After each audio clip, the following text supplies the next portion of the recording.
Fire up the stream, OC. Fire up the stream. People are waiting. People are waiting. We're late. What's up, guys? Happy Friday. Original OC channel, Smartwatch Talk for the Smart Collector. I'm your host, OC, on this Friday, June 26th, 2026. If you're watching from the beginning, YouTube starts these live streams from the absolute beginning. They don't start them at the end. So check and see if we're live. If we are live, you might want to zoom and zoom ahead to the live part and then go back and watch all the boring stuff at the beginning. But yeah, it's Friday. It's a little bit of a cooler day. It's kind of a weird gray sky going on. Broadcasting live from OC Patio, poolside on this Friday. And got some good clips. Good clips and some good color commentary to share. Maybe. By the way, this channel pretty much relies entirely on playing copyrighted content. We do so consistent with the United States copyright laws under fair use. Just to get that out of the way. And the views and opinions expressed by people in the chat, people on the panel, OC himself, do not necessarily represent the views of the original OC channel or original The Brand LLC. Administrative notes out of the way. We'll be lucky if we get 5 viewers. We'll do this quick live stream. We'll do a quick 15-minute live stream this afternoon, and then I'll let you guys head on out and enjoy your weekend.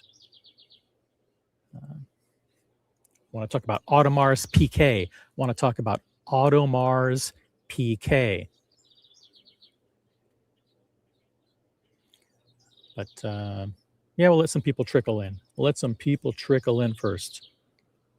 Who do we got? Who do we got in the chat? We've got only one viewer.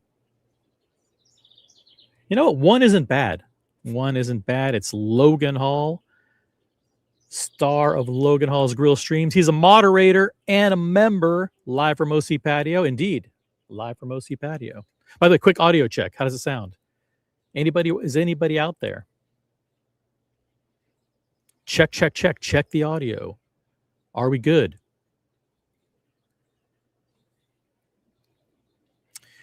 I want to share something. Let's see here. There's some interesting videos that came out this morning. Check this one. By the way, the panel is there's a link to join the panel if anyone wants to hop on.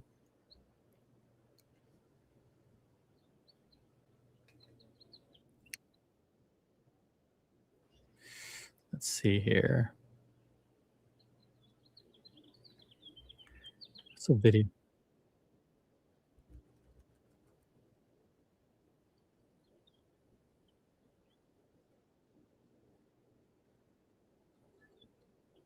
Hold on a second. All right, check this out. This Theo from Theo and Harris always entertains, right?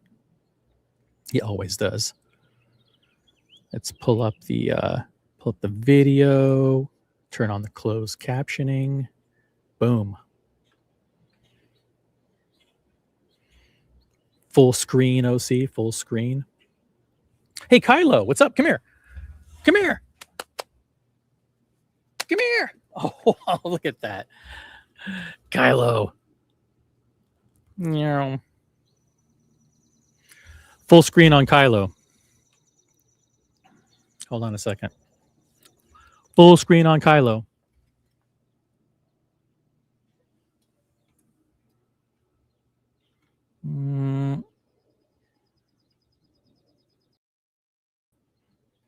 Full screen.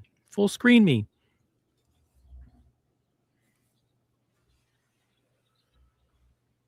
What's up?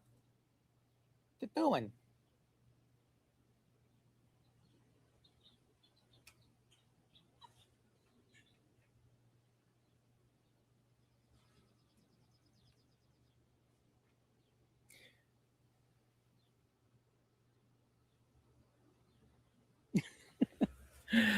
Kylo's living the life, let me tell you.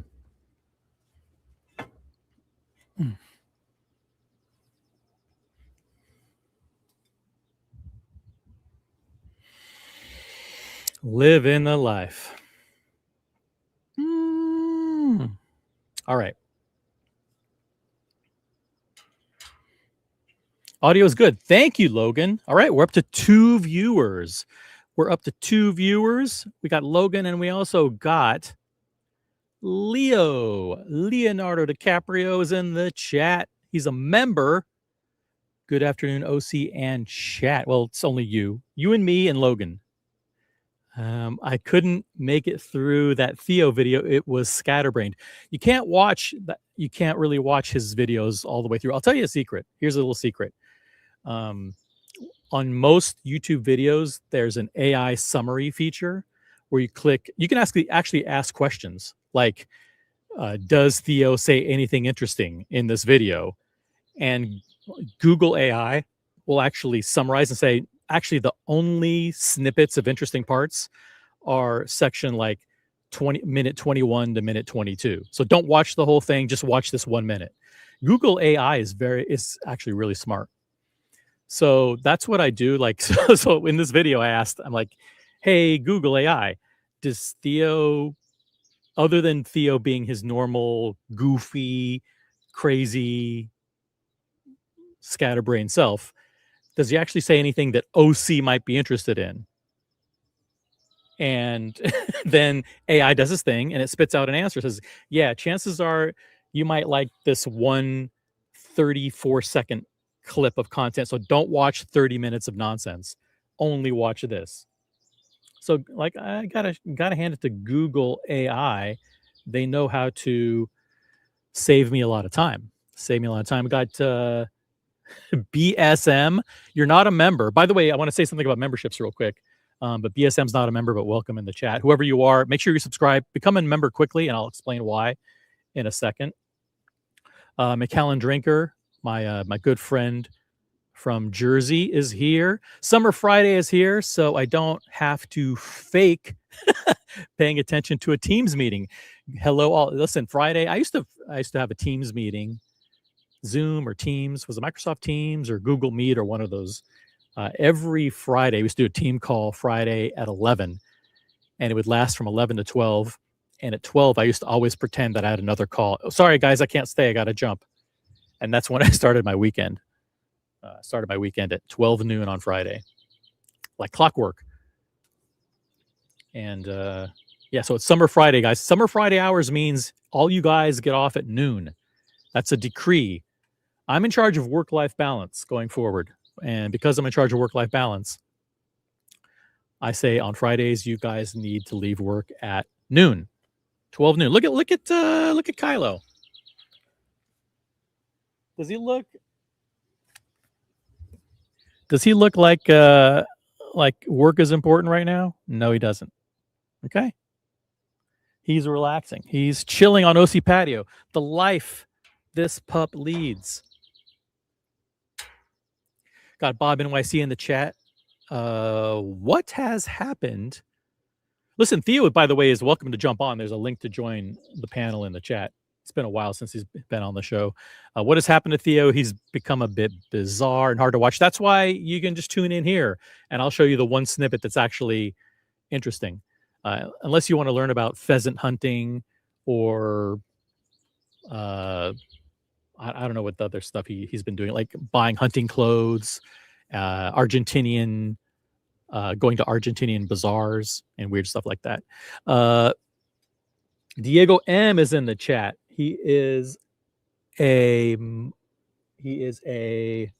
moderator, not a member. Become a member quickly because I got an announcement about the memberships in 2 seconds I need to share. If you don't become a member soon, you're going to have different pricing. I think actually YouTube may have actually already increased the pricing. I got to double check.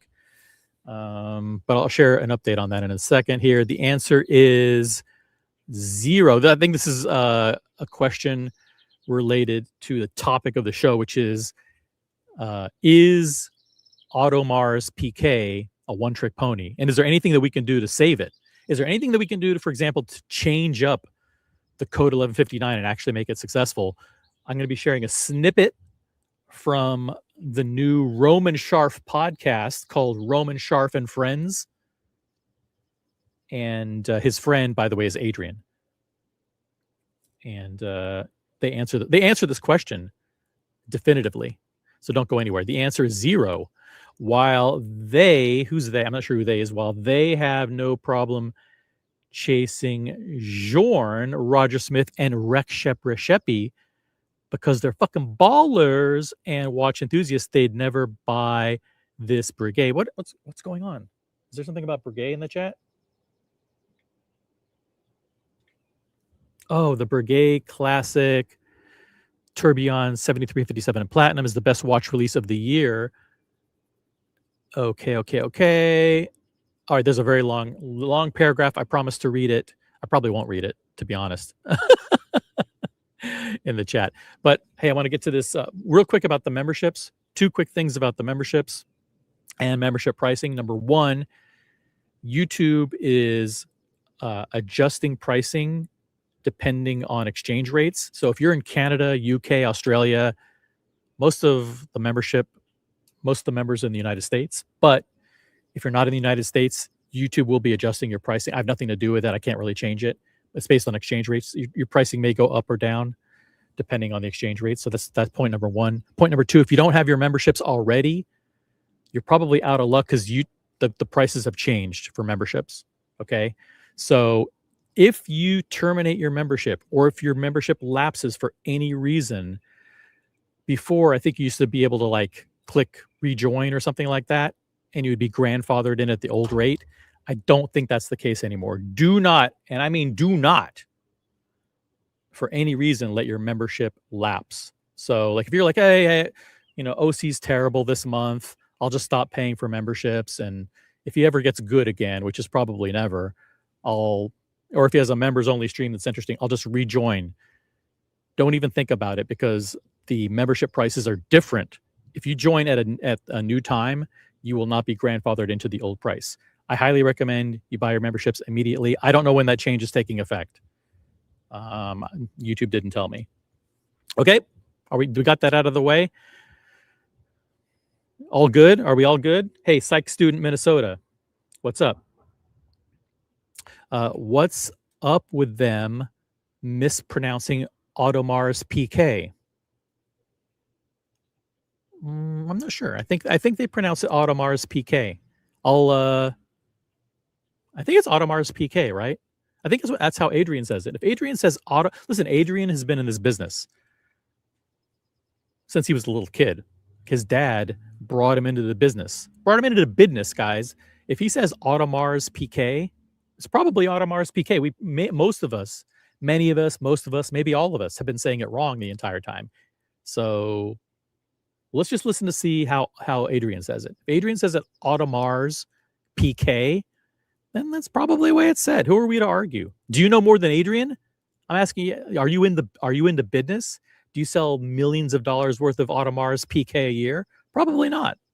So I would just, go with whatever he says. Let me just log into YouTube Studio real quick. I just want to check something. Make sure all is good in the studio. Yeah, all is good. All is good. If I need to do a poll or something, I know I'm in studio. Hold on one quick second. Let me let Kylo back in the house. I'll be right back.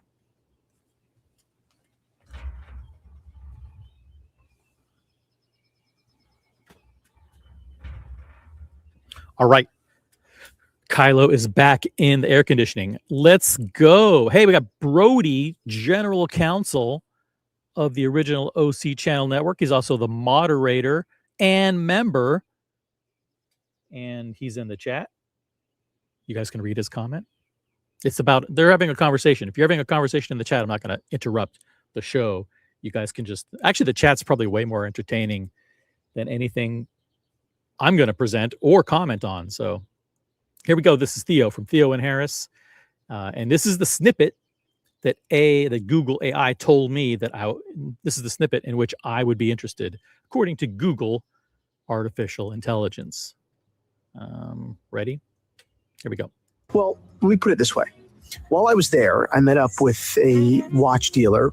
While I was there, he means Argentina. Okay, I think he went to Argentina to go to the World Cup, or he went on a hunting trip or something. I didn't watch that part. Named Tomas. And while I was there, I met up with a watch dealer named Tomas and his friend, his associate, another Argentinian watch dealer who's been in the game for a very, very long time. And we had two lovely meals, but the second was a more serious lunch where we talked even more in depth about the watch industry, particularly the vintage watch trade. Okay. So he was talking with a dealer, an Argentinian dealer in the watch industry, and they talked about vintage. Now, what do you think they talked about? What do you think the topic was that came up that was so intriguing that actually Google AI told me that this would be a topic that I'd want to cover? What do you think it is? Vintage watches, the watch industry. What do you think it is? Put your guesses in the chat. We have now 7 people watching. On a Friday, that's a good number. It's a really good number. But listen, I understand there. If you guys are having a conversation in the chat, and don't let me distract you. Don't let me distract you. So, what do you think? Theo, Christian. His real name is Christian. His online personality is Theo. Theo Zeron. Theo Zeron is his online personality. Part of the fictitious duo of Theo and Harris. It's kind of like how they made up Haagen-Dazs. You know, like they made up the name Haagen-Dazs to make it sound Dutch or whatever. This is the fictitious watch partnership of Theo and Harris. Christian plays the role of Theo Zeron, a French architect turned vintage watch dealer. And they're talking, and he was in Argentina talking to his friend Tomas, who is a watch dealer, and they started talking about the watch industry and particularly vintage watches. Here's what they discussed. But the second was a more serious lunch where we talked even more in depth about the watch industry, particularly the vintage watch trade. And I learned a lot about the vintage watch trade from particularly the second gentleman. That was remarkable and really, really scary, by the way. And I guess scary. Vintage watches are scary. What could be so scary about buying watches? What could be scary about beautiful, small 33 millimeter gold vintage watches? What could be scary about them? That was remarkable and really, really scary, by the way. And I guess I learned how pervasive the fraud is. Oh, no. Oh, no. It's about fraud. I've been warning people about this. I've been saying this for quite some time now. As a matter of fact, I invented a phrase that is often used in the watch industry. And that phrase is, vintage watches are a minefield. If you ever hear that phrase, vintage is a minefield, that's something that I coined way back in 1977. And it's true. Vintage is a minefield. But he's going to talk about fraud. Everybody's talking about fraud on 47th Street. And by fraud, we don't necessarily mean theft. But fraud, and I'm assuming that he's going to be nuanced about what he means by fraud. I don't mean like dealers ripping people off and dealers ripping off other people. I'm talking about just the inherent culture of vintage watches and the swapping of the dials and the relooming of this and the washing of reprinting of the dials and the relooming and the swapping out the bezels and taking off a gold bezel and putting a fake bezel on. The bezel. Aftermarket bracelets, serial numbers that are etched in. Like, it's just, taking out the spring bars, removing the link. It's just, that's what the minefield is you're going into buying a vintage watch completely unprepared for the amount of shenanigans the sheer volume of shenanigans that's possible. Particularly the second gentleman. That was remarkable and really, really scary, by the way. And I guess I learned how pervasive the fraud is. Now, I always knew that fraud was big in the watch industry. Of course it is. Like, that's not a big surprise to me. Why? It should be a surprise, though. I mean, why assume that it's not a big surprise? Why, when you have an industry that is billions and billions of dollars, it's built on luxury and experience and customer focus and image, brand power. Why would there be fraud? I mean, why would there be a lot of fraud? Why would it not be a big surprise that fraud is so pervasive? And I guess I learned how pervasive the fraud is. Now, I always knew that fraud was big in the watch industry. Of course it is. Like, that's not a big surprise. By the way, shout out to Christian's hair. Hair is on point.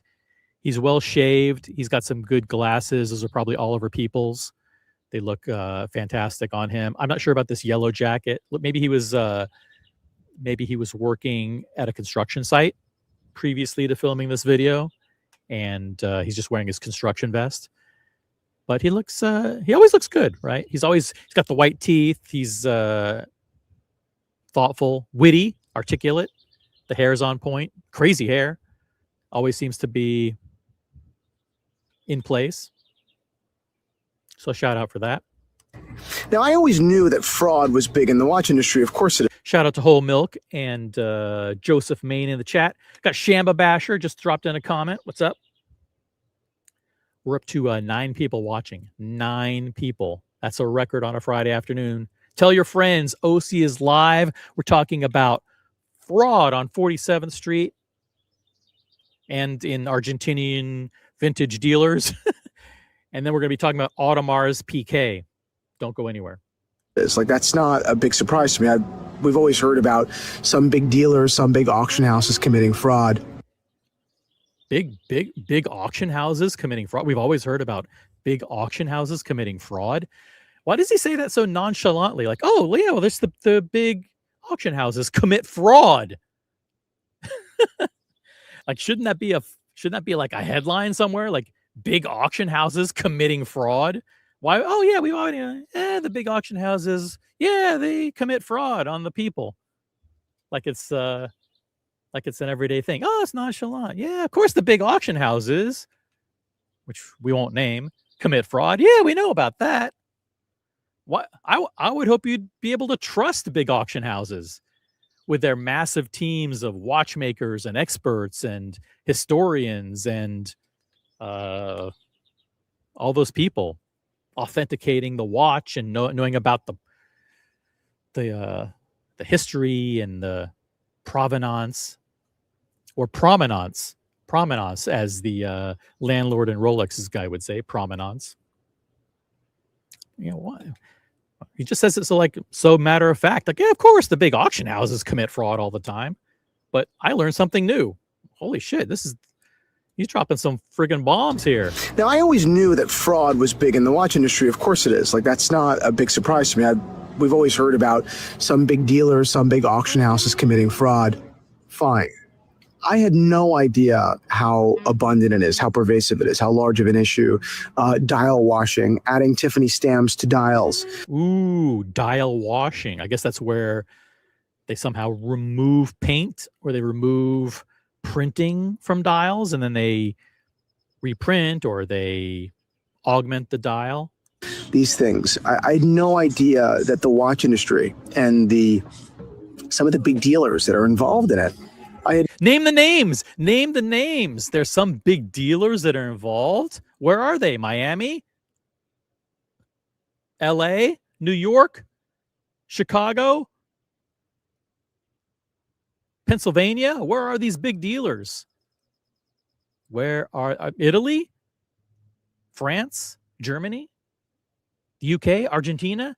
Name the big dealers that we all know who are involved in rampant fraud. We want to know. how abundant it is, how pervasive it is, how large of an issue. Dial washing, adding Tiffany stamps to dials, these things. I had no idea that the watch We know now. We probably, if I were in the hobby 20 years ago, I probably wouldn't know unless you were in the inner circle. The internet has kind of put a spotlight, social media and YouTube put a spotlight on some of the things for which to look out. You know, hands that don't match and reloomed this and, you know, all that stuff. But even today, like you have to have an expert on your side, like an Eric Wind or somebody like that. I'm somebody like that to go through and actually, and maybe those people are fooled. How do I know? Maybe those people, you know, it's a fake case or the dial came from a different era or the bezel insert is different. I mean, who are service this, service that? How do I know? Adding Tiffany stamps to dials, these things. I had no idea that the watch industry and some of the big dealers that are involved in it. Big dealers. I had no idea that like their golden egg, that their retirement plan really is doing a little bit of good business, sure.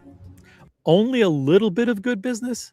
So the majority of their profit, the majority of their business is doing a little bit of good business. Really is doing a little bit of good business, sure.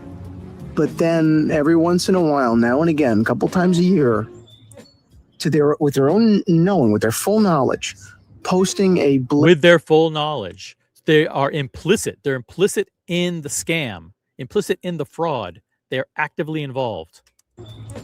With their own knowing, with their full knowledge, posting a blatantly fake watch, a fake dial, demanding hundreds of thousands of dollars in premium for Tiffany. These are known as project watches. Project watches. And I'm not going to name names because I don't want to get sued, even though Brody's in the chat. Brody will defend me.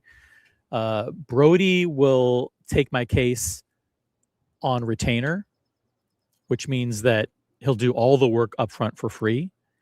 And then at the end, when I'm convicted and thrown in jail, he'll send me a massive bill for like $250,000. That's the kind of guy that Brody is. He's, you know, honorable lawyer. I'm proud to have him. But I don't want to need his services. So I'm not going to name the names, but I think we all know who the names are. Don't type them in the chat. But they're called project watches. You know, they bought a watch cheap for like 60 grand. It's a Daytona. They swapped the dial with a different dial from a different auction, and they put a different bezel insert. They take hands from a different watch. It's missing a chronograph hand, so we'll take one from here, put it in there. Yeah. So then they put it together with paperwork that says, oh, here's a box and here's the paperwork that shows that it came and was sold by Gubelin in August 1971 or whatever. And you look at it and go, oh, wow, it's complete. It's complete. And end users buy it and they're being duped. So that's what these guys, they were relying on these big scores a couple times a year where you'd make a killing, you know, with big fat margins like Manny. Stamp and selling it. I had no idea how common that was. When I learned back in Argentina this past week, and by the way, I vetted it, it's true. Like I know what I'm talking about now. How did you vet it? Come on, you didn't vet it.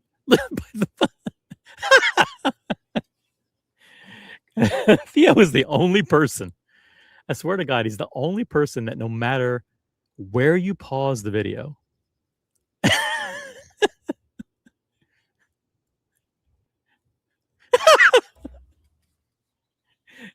no matter where you pause the video, you get something like this. I don't know. I mean, maybe it's the same with me,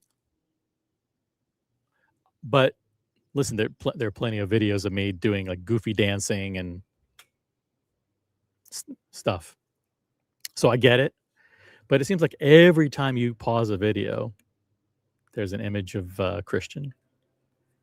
That's very,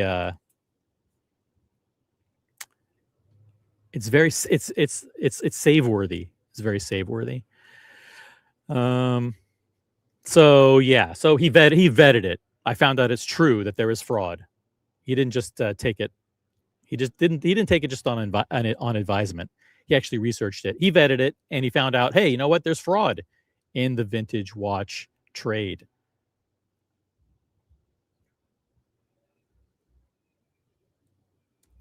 And selling it. I had no idea how blatantly fake watch, a fake dial, demanding hundreds of thousands of dollars in premium for a Tiffany stamp, and selling it. I had no idea how common that was. Yep. They put it together and they sold it. That's what their goal is, to buy stuff low, put together something. They create value. They create a fake watch and a story around it, and then they sell it to an end user because the dealer. I mean, they might pass it from dealer to dealer to dealer to like whitewash it, and then they sell it to an end user. What I learned back in Argentina this past week, and by the way, I vetted it. It's true. He vetted it, guys. He vetted it. It's true. It's true, guys. Up until now, I was on the fence. I wasn't sure if fraud in the vintage watch industry was true or not, but thankfully, Christian has vetted it, and he can confirm for all of us, guys, it's true. It's true. I know what I'm talking about now. He knows. He knows what he's talking about, guys.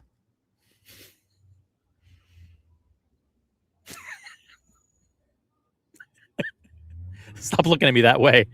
I didn't mean to. I paused it. I paused it where I paused it. All right. He knows what he's talking about, guys. Selling it. I had no idea how common that was. What I learned back in Argentina this past week, and by the way, I vetted it. It's true. I know what I'm talking about now. No. I could not believe how many people are doing it and how many people that I know and like. Name them. How many? Come on. How many people that you know? These are people you know, people with whom you do business. Business. Are you standing on business with them? People are doing it. Many people that you know and that you like. You like them. Interesting. I can't believe how many people are doing it and how many people that I know and like are doing it. I guess I'm naive. I've always played down market. My thing has always been affordable watches, cheap watches. His thing's always been undesirable, small, vintage watches. Cheap, completely unwanted, ugly, undesirable, cheap watches. He's been down. He even admits it, down market. So he hasn't been involved in selling John. What's it called? The thing with the square things on the subdials. Something Daytona. John Mayer. What's it called? John Player. Paul Newman Daytona.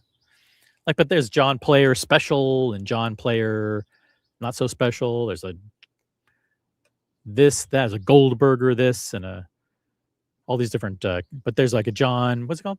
I just said it. Paul Newman Daytona. They buy the stuff. They put it together. He doesn't do that stuff. He does cheap, a $3,000 Rolex Oyster or an old Cartier or whatever. That's what I don't really see a bunch of his old $3,000 Datejust. That's the kind of that's his niche. That's his niche. Played down market. My thing has always been affordable watches, cheap watches, Rolex Datejust, Oyster Perpetuals, Oyster Dates, Omega Seamasters, Patek Ellipse, cheap, relatively speaking, in the grand scheme of the world. Watches that nobody fakes, watches that people don't. Watches that nobody cares about, watches that nobody wants, watches that nobody desires. And that's why they're not faked at all.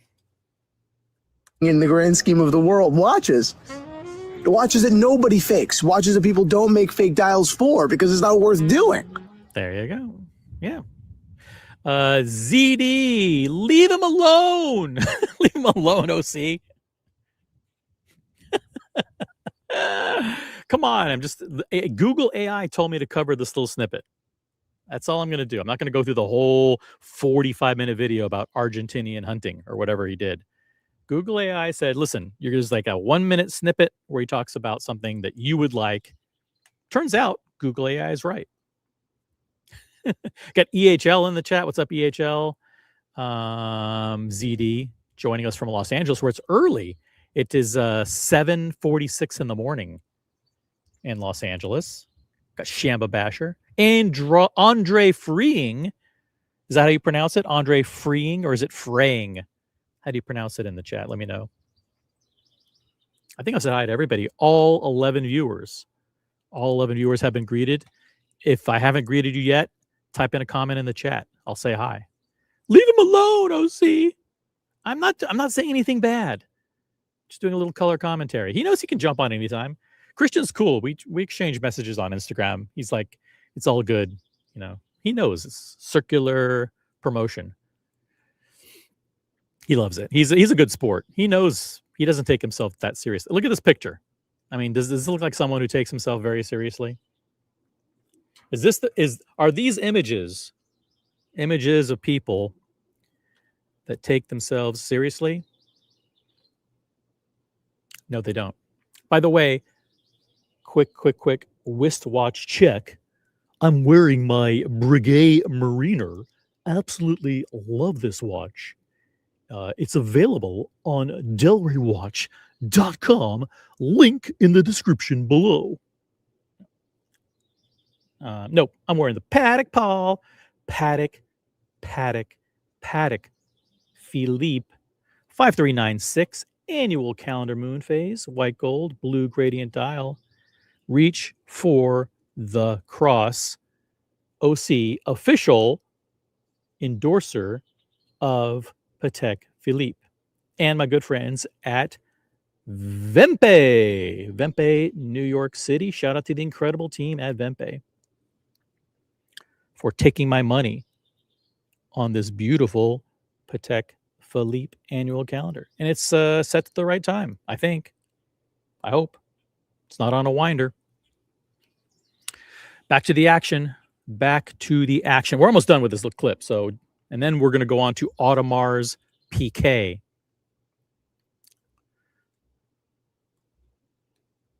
Lips, like cheap, relatively speaking, in the grand scheme of the world. Watches that nobody fakes. Watches that people don't make fake dials for because it's not worth doing. Exactly.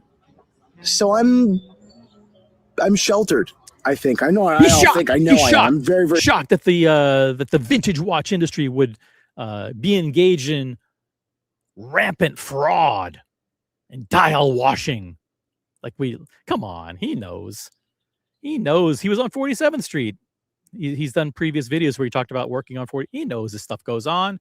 That's why you got to be really careful going to those guys. Really careful. As a matter of fact, at this point, I would say that there's a 99.99% chance you should never, ever, ever buy anything from a non-authorized dealer. And even when you're buying from an authorized dealer, you never know. Sheltered, apparently, from all of the evil that's in this industry. It's evil. It's not just fraud. It's biblical. It's spiritual. There is an evil force defrauding the global watch buying community. I know I am. I'm very, very sheltered, apparently, from all of the evil that's in this industry. And I guess I'm just so disgusted, as I said in my inaugural vlog 1. Who knew that there were multiple vlogs? I just thought this was a YouTube video. How accepted it is, how proud they are of it. I understand that there are bad actors in the world. That happens. Evil exists. Fraud. Evil. Again, he uses the word evil. Christian is standing up for not only good watches, but he's standing up for God, guys. He's standing up against Satan. Satan is behind the fraud in the vintage watch market. It's evil, he says. How accepted it is, how proud they are of it. I understand that there are bad actors. They're proud of ripping people off with fake project watches. In the world, that happens. Evil exists. Fraud exists. What I guess bothers me more is when those bad actors are like operating within the system with the full well knowledge of everybody else. Ooh, they're operating within the system with the tacit and or maybe even explicit approval of the infrastructure. The system supports the washing of the counterfeit watches, and it's an ecosystem that's inherently evil because everybody operates with a full knowledge this is going on, and nobody stops it. Nobody stops it. They are powerless to end the evil. Because that isn't just an indictment on one particular evil individual, but a system itself. It's a system. It's an access. I'm gonna coin a new phrase now, and I'm gonna say that the combination of these evil dealers and these artisans that are washing and reprinting dials combined with the overall infrastructure of these watch markets forms an axis of evil that we should be aware of. And we need to take action against the axis of evil. So this is a new phrase that I'm coining today, axis of evil.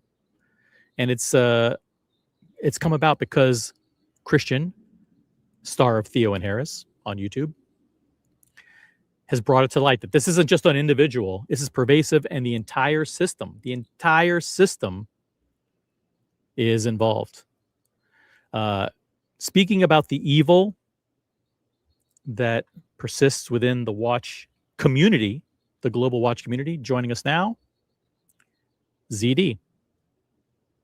I would like to offer all your members. I've got double stamped Tiffany Pateks at like a very reasonable price. Just you can Venmo me in increments of $2,000 up to $680,000.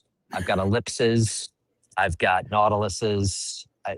They're all available. Do you have a Nautilups? I've got a Nautilups. I've got that two-tone Nautilups. Love the Nautilups. That one is stamped Gooblin and Tiffany because they both wanted to retail it so significantly. They both chose to stamp it. It's a weird thing. Gooblin. I'm looking for a triple stamped Gooblin, Tiffany, and Bear. Do you have Bear too?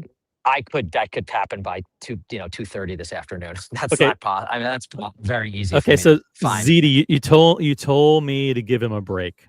Okay. I actually think that despite leave him alone is what you said. You said leave him alone. I think that despite our dear friend here who sometimes his social media affect is a bit odd. I actually think what he's saying here we should all applaud because I know you do. I know you're funny. You know what I'm doing. I know what you're doing. I'm putting a spotlight on it. But for the uneducated, I think that, I just want to say it out loud that he who is in the system, who's out there selling Seamasters and, Cartier rondos. Does that make you in this? Does that put you in the system? Let's be honest. Sure, why not? But he was selling rondos. Okay, he was at the epicenter of the watch industry. Cartier is very hot.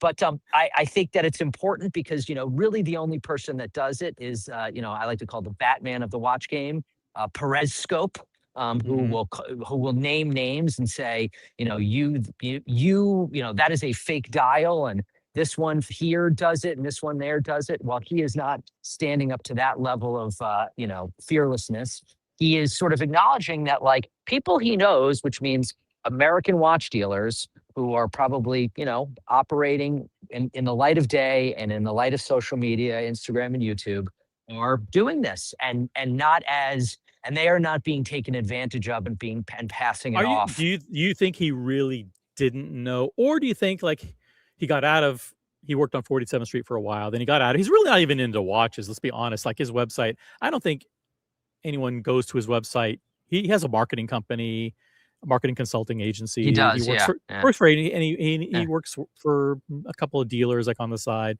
and maybe a couple of brands off the record like Gerald Charles. We all know he has some kind of affiliation with them.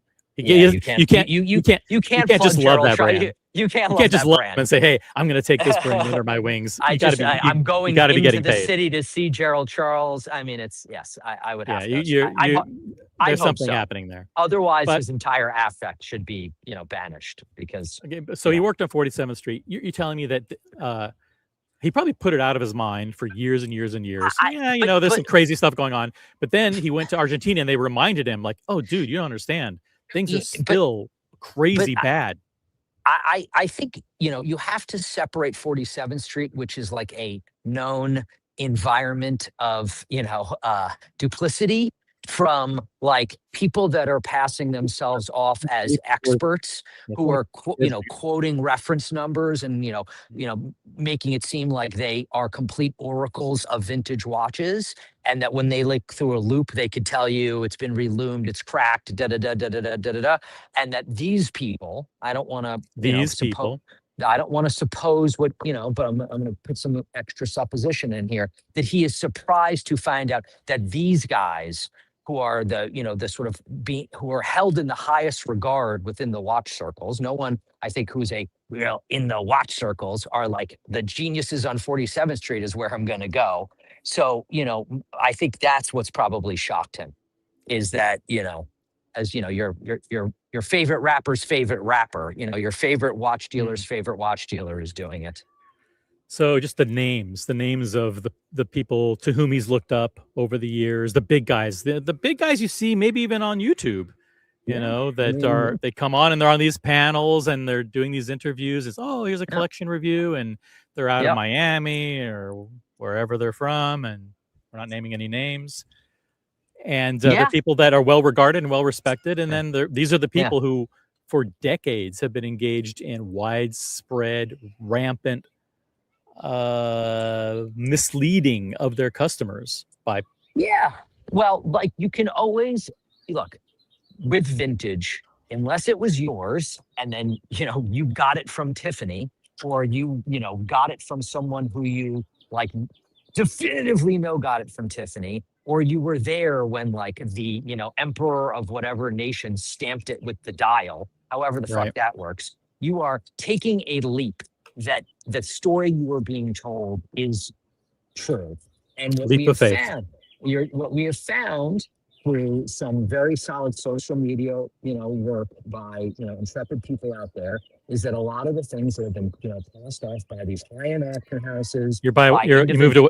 Okay, you're back close to your microphone. Just checking. And it's not just the individual dealers; it's the auctions as well. I mean, there was a whole thing around the Phillips auction where Perez Scope, pointed out some Daytona which they removed before the auction, and so, I mean, this is the world that we live in, and why? Because there's dumb money chasing, investment grade stuff, and that's when you get, greed.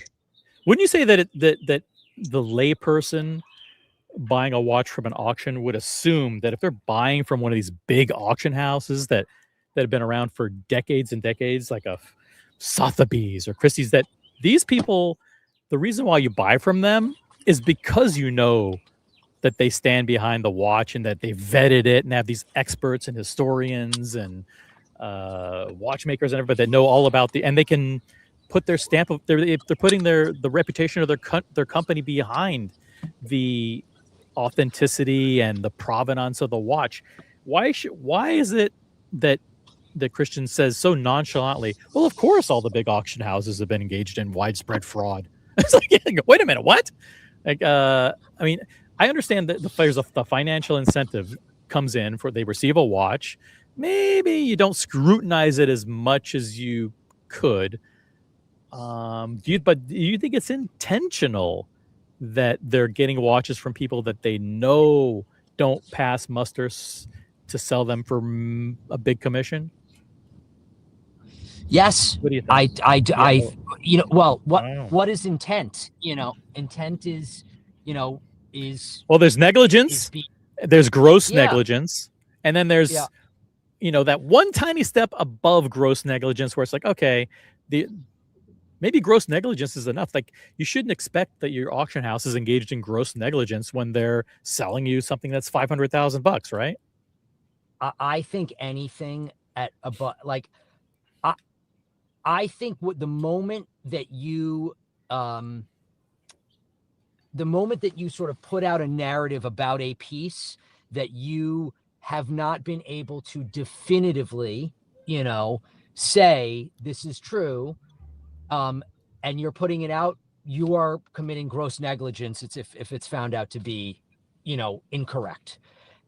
Frankly, at any level. Now, you can say, if someone asks, do you know if this is the original dial? We can't say for certain, right? Because obviously Rolex will never give you, papers and all that sort of stuff. But, if you say that, then buyer beware. And then someone has to be comfortable being like, well, I can't tell, The truth to me is that, like, I don't care whether any of these people stand behind anything, because that's the defense they always want to give. Well, I stand behind it. Well, great. But if I bought a watch from you for $850,000 and then Perez Scope, when it goes to auction, shits all over it and tells me it's fake, and I take it back to you, but you've been hit by a bus, well, I'm glad you stood behind it, but you sold me a fake fucking watch, and now I'm out 850 grand. That's the truth. I mean, it's just, look, we are in a closed loop of a watch business where the consumer, whether you are buying new or whether you are buying vintage, is always on the border of getting screwed. Okay. Everyone's raising prices. People are doing, nefarious things in the vintage game. And, you just have to be mindful of how you operate as, like, the middle-class watch guy, trying to live and enjoy your watches. Like, everyone is out to jam you. That's just how you have to look at it. How do you feel about Christian's repeated characterization of the inherent and pervasive fraud within the vintage watch industry as evil? How do you feel about? He brings it up several times. I understand he's a person of faith, and I'm all for that. But how do you feel? Is he saying that for effect, or does he really feel like there is a? I don't not know spiritual, him at but all. is there? Yeah. I don't know him at all. He's an interesting. The character that he puts forward is an interesting one to the world, and I can see him being a bit of a, maybe a little sanctimonious. And I think that, in his mind, as someone who is, attempting to be a version of an expert, to use that level of expertise or supposed expertise to lure people in to defraud them, he would view as evil, because this is people who are just responding to watches, who are excited about them. Yes, some people are buying fucking Daytonas to, store and use as investments. But other people are just, I love this watch. I want this watch. I love this story. And so is it, a bit of a, glorified sense of what evil is? Maybe, but, like, I get why he would say that. If it's a bunch of people cackling in a back room that they're screwing people, yeah, that's a version of evil. Is maybe he's just trying to say that whenever something that is,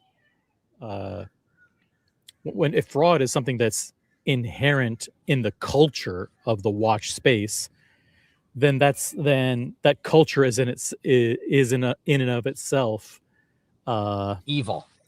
Exactly. Yeah. Evil. So it's maybe not religious overtone. Maybe he's not saying something about the cultural background of the people who are involved in these things. Maybe he's just saying that that the apple is rotten, and he's just calling it rotten if we're using a different word. Yeah. If you see a bunch of people that are supposed to be experts, who are, of course, there to make a living, find great watches, sell them at margins that make sense for the market that they're in currently. And if you see those people who are, out there, especially in this day and age where everybody gets to have a soapbox and either pretend or actually portray a version of being an expert and their expertise, if they're using that to ostensibly steal and defraud people, and that's a known thing that's going on, and everybody turns a blind eye to it because, look, I don't do it, but yeah, they do it. It's kind of what goes on. And, we all know, and maybe everyone else doesn't, but we all know, well, yeah, that is a culture of kind of like banal evil. What is your advice you're pretty experienced watch collector with older pieces, not just new pieces, not just modern, but vintage as well. Yeah. What's your best piece of advice for someone who likes a piece that's discontinued and is maybe from 10, 15, 20, 25, 30 years ago, and they want to acquire something for their collection? What do they do? Well, I would say, at it, it's a hard question to answer. Is there something? Is there something that you personally wanted that was discontinued that you hunted down? Well, yeah, I have a. There's some. So yeah, I have a bunch of things that are no longer in production. Some vintage Cartier stuff, and some vintage Rolex, and I'd say that where I am in my collecting now, I would be very hesitant, and I don't know exactly where the number would kick in, which you might ask, like over a certain price point, buying anything that I, didn't feel I'd be okay when someone Losing. tells me it's actually worthless. That I would be okay when someone's like, look, you paid a premium for that, but the net is like, it's worth something, but it's not worth what you paid. It's worth half. That's how I would shop. Ouch. Yeah. Well, that's really not cool because no, look, I mean to say, hey, like if your prerequisite for going into buying something from a particular industry is that you should just know that you have to write off half of the value because there's so much fraud going on in the culture that you'd have to, it's a 50% chance that your item may not be authentic or whatever, or maybe worth half of what is supposed to be worth. And that's not really a good track record, is it? No, look, if you go and you buy Rolex, a Submariner 5513, and you buy it, and it's like, and it's supposed to be, pretty original. And what if someone says it's minty? What if someone says it's minty? But I'm just like, there are people that can definitively tell you whether the case has been polished or not. Like, I don't have that acumen, but like dial stuff, I have no clue. Like the hands have been relumed, or this is whatever. Obviously you should try, if you're purchasing these things, you should either be comfortable losing money or do as much research as you possibly can so that when you look under the loop, you feel like you're an expert. Now that is a very hard thing to choose. And truth be told, I don't have the time or the interest in doing it. I want to buy from people I trust. And sadly, what has been revealed in the most recent times is there are less and less people that you can definitively trust. So when I buy something, I make an assessment of whether or not this thing, if it is not as perfect as perhaps what I'm being told downstream, what it is likely to cost me, and is that okay? I think there are probably still a few people that exist in the vintage space. I will think of one in particular who I won't name, but who I think, in my experience, and when you ask about this person, like, he is beyond repute. He is held in the highest of high regards out there in the world. And, like, I try to buy from that person whenever I can. I've bought from others who have at times had their reputations, sort of maligned, but I'm making a calculated decision, truth be told, and, and then you can go, grovel to your Rolex AD, for that new OP, which will at least with Rolex and Patek, as soon as you buy the piece, you could take it to them and say, hey, take a look at this. I'm thinking about getting it serviced. And they look at it, they run it through databases, they have their watchmakers look at it, they identify any red flags. Particular. Yeah, but like, if you're bringing in like an old sub, like, and you take it to wherever, like, I don't know that you're going to necessarily get yes, this is the dial that came in the watch. Maybe I'm someone who's far more knowledgeable in your, on your channel. Maybe Rolex do that. Rolex may not tell you, oh, by the way, this is a service dial that was replaced when it came in for service in 2017 or whatever. Yeah. I want to get your take. Get your take on this. I don't know if you've seen this, or now we're going to pivot away from Theo just for a quick, because the highlights what's going on 47th Street. This is the guy known as Manny. He's become a fixture of social media, and he went into Moses trying to sell him a watch, and he said, listen, if this watch is fake, give me the fucking hammer. I'll destroy it right here and now. So he's standing by the watch. Let's see what happens. Hammer, I'll break the whole fucking watch. I'll break the fucking watch. You look so off. Yeah, that's the You look so off. Open it up. So Moses, right out of the gate, says, this looks off. He's looking at the die, says, something wrong with it. And Manny's insistent. Open it up. Open it up. They're running.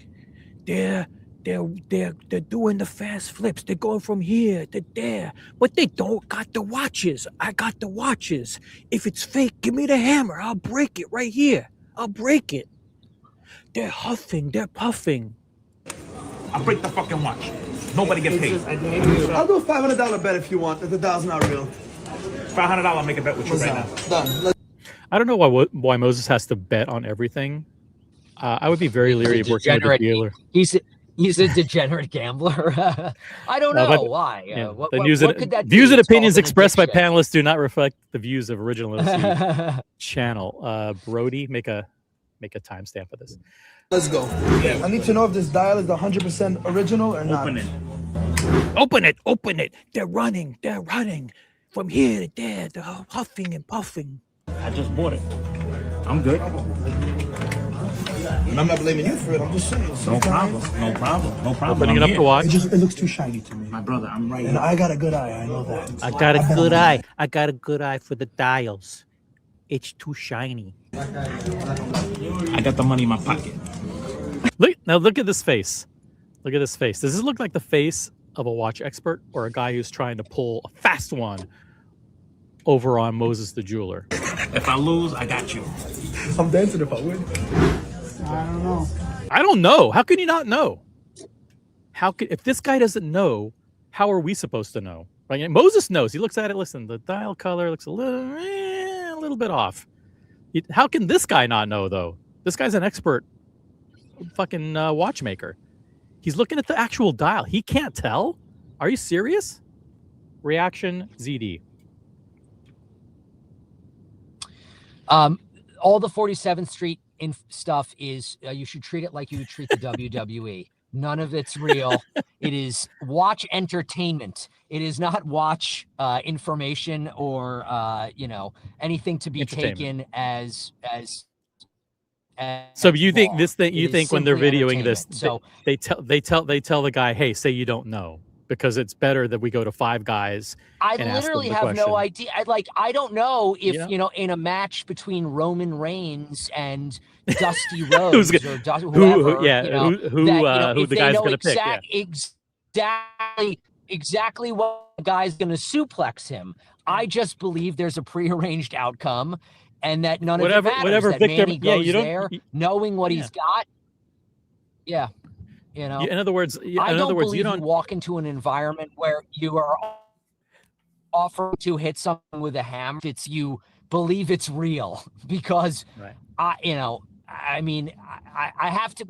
can't imagine that the level of wealth of 47th Street has reached such a place where watch dealers are smashing $50,000 objects for sport. And maybe YouTube pays them so well. I don't know. Maybe the social media money is so good. All right. So in other words, because you don't have access to the script that Victor McMahon has given to these guys, then you have no idea whether or not this guy's 100%. telling the truth. Okay. Correct. All right. Let's keep going. I can't see what's his face in the background. Okay. What's his name? The head of operations. Single legs. John Well, Lawton or the main whatever guy, he- the main flip guy. No, the main flip guy. Vukum. I think Vukum Oh, writes all the okay. scripts for everybody on 47th Street. Okay, okay. He's in charge. All right. He's in charge of content for the whole block. It's missing legs. The guy says. Let's listen. Yeah. Let's listen in. Yeah. Oh, shit. If it's no good, listen to me. If it's no good, To know if this dial is 100% original or not. open it. I just bought it. I just bought it. I just. Oh shit! Damn If it! it's no good, listen to me. If it's no good, no problem. No problem. I'm here. It looks too shiny to I me. just My bought brother, it. I'm right And here. I got a good eye. I know that. I bet I'm alright. I got the money in my pocket. I just bought it. I just bought it. If I lose, I got you. I'm dancing if I win. I don't know. Because it's a missing legs. Missing legs. Steve, I need your expertise, please. Steve, I need another guy. Come on over here. Please. There's a $500 bet on the line. Oh, forget about the fact that there might be a fake watch transaction going on here. That's not important. What's more important is I bet on this. So you really need to come up. You need to make this a top priority because I placed a bet. So you need to come over right away. I need you 110%. I need Rolex official. Is this an original dial or no? The color looks old. Thank you. I need guaranteed yes, yes, no, no. Color looks off. Okay. I need a guaranteed. Is this original or not? I don't know. I don't know. It hangs in the balance. I don't know. How can you not know? How can you not know? Guy number 2 doesn't know. Go to someone else. Go to someone else? I can't tell. What if the guy was responsible for selling it or buying it? He doesn't know? We'll go to another person. Go to Eddie. Go to Eddie. Maybe Eddie will be complicit in moving a fake watch around. I didn't see anything. I didn't see a fake dial. I didn't see a counterfeit dial. I don't know. Whatever happens, you sell it to this guy. I didn't see anything. I don't know. It could be real. Could not. I don't know. Watchmaker said he's not sure. The other guy said he's not sure. Stupid. This is what the fuck we do. You're stupid. That makes me think that this is all staged. This little banter right here. Look at this. This looks like it's fake. Fucking Moses and his hats. We're shooting the video, guys. We're shooting the video. We're actually doing business. We're not running from here to there with the fast flips, huffing and puffing. But they don't got the watches. Stupid. This is what the fuck we do. You're stupid. Spanish. Sorry. What you guys doing over here? Buenos Aires. Is this original or no? This guy's called the Watch Doctor. He's on YouTube, social media. He knows right away. First look at the back. Look at the back. No. 2 seconds. Nope. Thank you. I can see it. Thank you. My eyes are itchy. Can I get my 500? Eddie is the king. My eyes are itchy. It's not real. Thank you. I gotta dance. Man, I gotta dance. please. Mazal is Mazal, player. All right. So that goes to show you. It takes 3 guys. 3 guys. 3 guys to authenticate a dial on 47th Street. Okay. The best of the best. The best. All right. By the way, we have Bob NYC in the chat. What's up, Bob? We got Mr. Tudor to you who joined. Capoeira is in the chat. Mikey is in the chat. What's up, Mikey? Good to see you.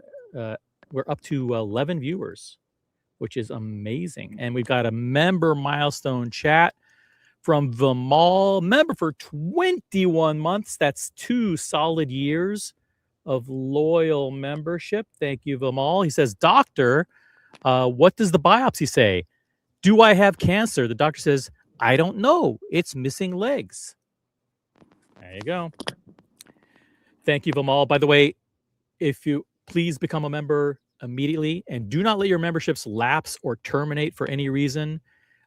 If you do, you cannot be grandfathered in to the original pricing. So just to give you guys a heads up, YouTube is changing. The pricing for YouTube memberships on this channel is changing. It may have already changed. I don't know. It's out of my control. If your membership lapses for any reason, you will not be grandfathered into the old price. You'll probably have to pay new prices, which are higher. I'll be honest with you. They're higher prices. YouTube doesn't lower prices. So please, well, thank you for being a member. If you're a member, use your member milestone chats. Click on the currency icon next to the chat where you type in a comment. You may have a free member milestone chat. Don't let your memberships lapse, guys. The prices are different if it lapses and you have to rejoin. I'm giving you the warning right now, and the prices are higher. Listen, cost of inflation.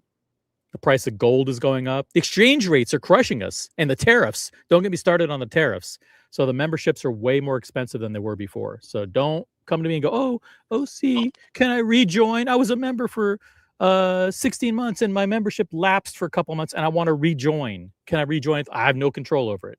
You're going to pay the new price, whatever the new price is. Okay. But thank you, Vimal. All right. So back to the Theo. Worth and I think every penny. Worth every penny. Worth at any price. You don't know how much the price is going up. So well, I mean, don't not know worth how quickly it, my credit card's going to relapse. You know, it's like your credit card expiration date changes. Boom! It triggers the new price. Screwed. Price triples. Yeah, Price triples overnight. And that's crazy. Yeah. So I hate to say this, but what I'm going to say is, for those of you really wealthy folks that are out there, and I know there are many wealthy people that have watched this. I've talked to many of you. Be careful out there, man. Because there are highly reputable sources that are selling absolutely fake watches. Highly reputable sources. I love this. I think this. Does he have an obligation? Does he have an obligation? Does he have a more? Yes, he's characterized this industry as evil. Does he now have a religious obligation to basically at least name one reputable source?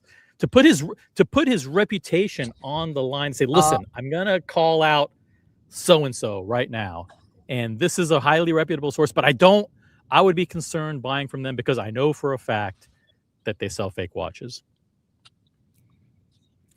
Or is this enough? Is it enough? Is it enough to put up a picture? Is it enough to put up a picture of a sorcerer and say, guys, stay away from this, because that guy may scam you when you don't name the name? Is that good enough, or should you take the extra step and say, no, it's the wizard?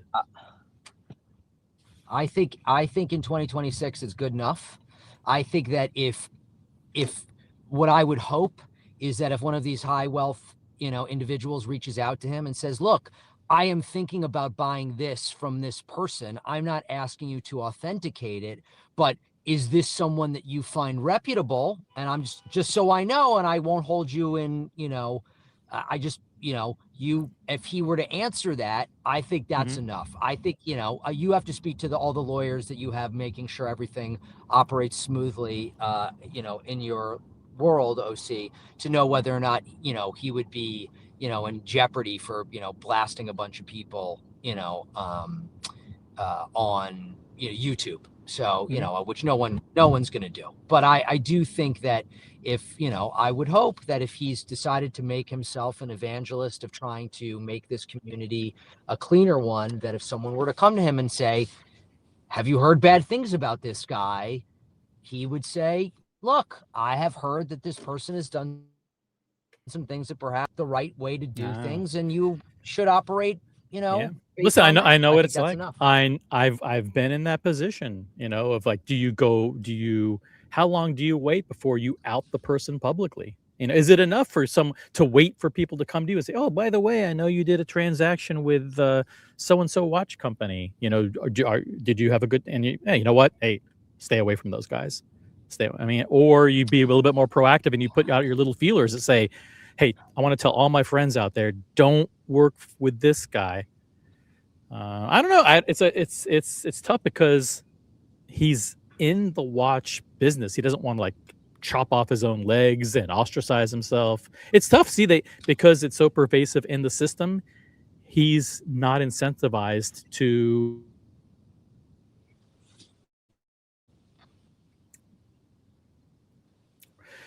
Jonathan Quayle Higgins is in the chat. We've got Aussie Expat in the chat. We're up to 14 viewers. That's a record for Friday afternoon on the original OC channel. We got ZeeDee, who's you don't even want to know what kind of collector he is. He's a massive watch collector. He is in Los Angeles, doxed, and he's one of our top doxed. It's one of our top contributing panelists, and a super nice guy who I've met in person. And I can vouch for ZeeDee, although now after watching this video, he could be the spear in the tip of an axis of evil in the watch community. I have no idea. I don't know him that well. I wouldn't. But and Psych Student Minnesota is also in the chat. And Brody says, name names. Name names. Pull it up on the screen. There. Boom. Name names. No, he's the lawyer. We can't name names. Can't do it.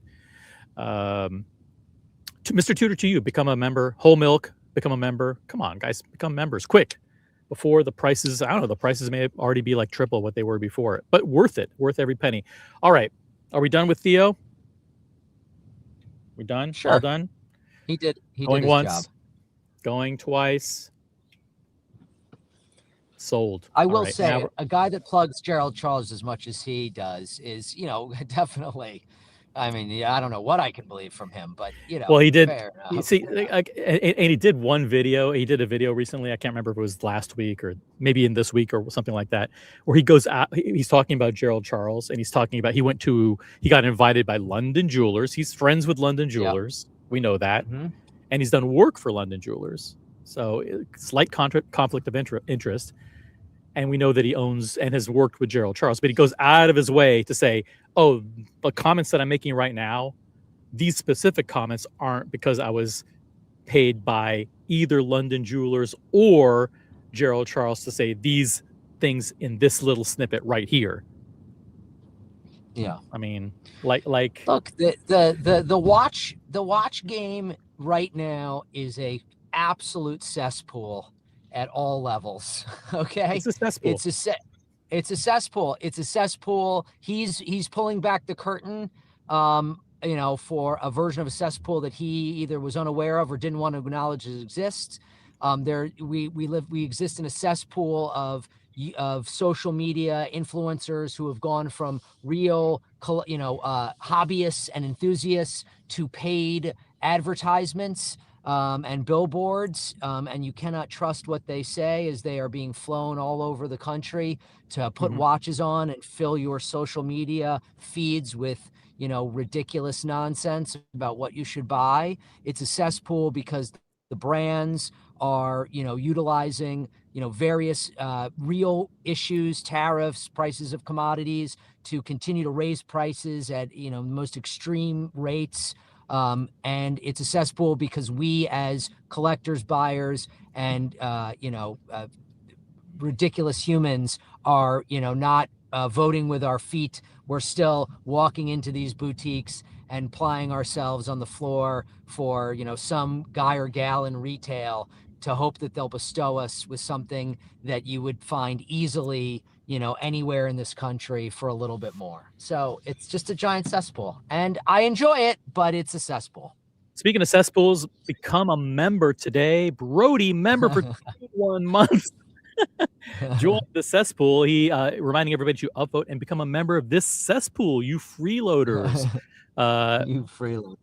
For people in Canada and the UK and Australia, YouTube is adjusting your pricing based on local currency fluctuations. It has nothing to do with me. Take it up with YouTube. Your prices may be different, maybe higher or lower. If you're in Argentina, by the way, and you think that you're going to be able to buy a membership for like 2 pesos or whatever, those days are over, my friend. Those days are over. No more buying channel memberships or super chats with two US cents and getting away with it. You're done. You're done. You're finished. You're washed up. And number 2, please don't let your memberships lapse or terminate. If you rejoin, you'll be rejoining at higher prices. I'll be honest, they're higher prices. You don't get grandfathered into lower prices. So make sure your credit cards are up to date with a very long expiration dates because you want to be a channel member for as long as possible, like Brody, and try to catch up to Brody at 21 months, which is almost 3 years of loyal membership. Thank you. And we got the franchise clubs. I think this is Curly. I'm not 100% sure. Could be Mo. They share an account. Could be one or the other. Member for 9 months. Hello, OC, ZeeDee, or DZ, which could be demilitarized zone. Hello, OC in the demilitarized zone. And the chat. I have upvoted. Thank you. Uncle Manny is the future of entertainment. He's the future because he's not running like the other guys, huffing and puffing from here to there. He's got all the watches. I got all the watches. So he's the future of entertainment watch sales. Mazelito, bitches. Thank you, Curly and friends at the Franchise Club. See, if Franchise Clubs can be a member, then anybody can be a member. Anybody, because they are the key. They are the lens that scrutinizes the fishbowl. They are the arbiters of fishbowl color commentary. By the way, when you are a member, you get to do things like this, like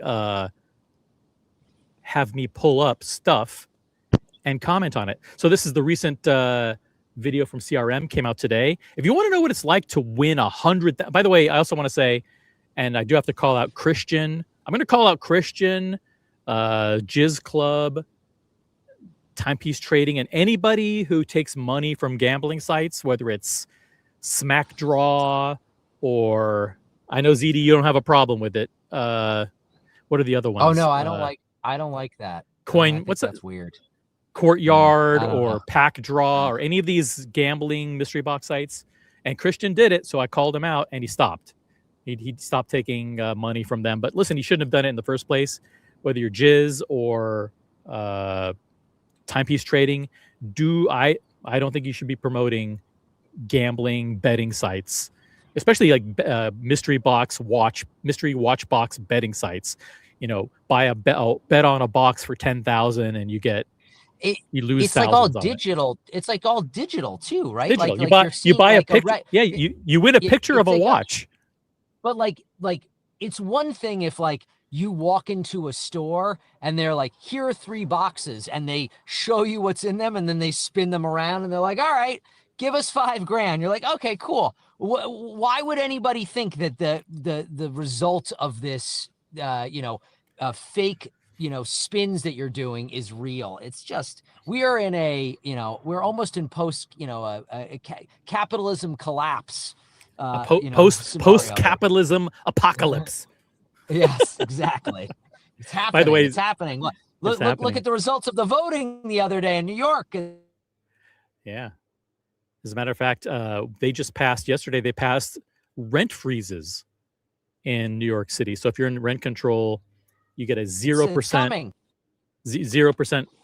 rent increase when you sign your lease. It's craziness, guys. Yesterday's price is not today's price. McAllen Drinker, that is so true. Nothing has been more true than that statement today. All right, let's check out, what is it like to win $100,000? I mean, this is kind of like the gambling sites a little bit. It's a sweepstakes, but in this case, like, you're buying tickets. It's $1 a ticket or whatever, and then you know that based on the number of tickets you buy, you get a certain odds. There's certain odds of you winning, maybe. So you want to buy more tickets, and if you get the winning ticket, then you win $100,000 and a free trip to visit CRM. What is it like to experience that? Here is what it's like. Go for the sell. You got balloons. You got the Puerto Rican flag or whatever. If you want to be part of this experience, you just need to click on the link below. Click on the link. Hey, woo! I won 100 grand. Woo! We've got streamers. We've got confetti. And this is how we welcome. Whoa, we've got Natalie. Shout out to Natalie. You can follow her at CRM Natalie on Instagram. Our $100,000 winner. ¿Todo bien? Woo! Gracias. Felicidades. Gracias. Felicidades, coño. Gracias. There you go. The moment what? we've all waited for, the red carpet, where he comes in and chooses all of his watches. Aw, wonderful. Congratulations to the winner of the latest $100,000 challenge. Okay, now, I'm assuming, is that the clip you wanted me to show? Okay, now, on to today's topic, finally, Audemars PK. And the question is there any way to change them from a one-trick pony? Or are they stuck? We're doing watch talk here. But listen, if anybody wants to jump on and talk about anything, feel free to jump on. Hey, Original Mathis joined the chat. Yes, but do you get to go on the CRM yacht with Natalie? Would that be worth how many tickets would you buy if that were the case?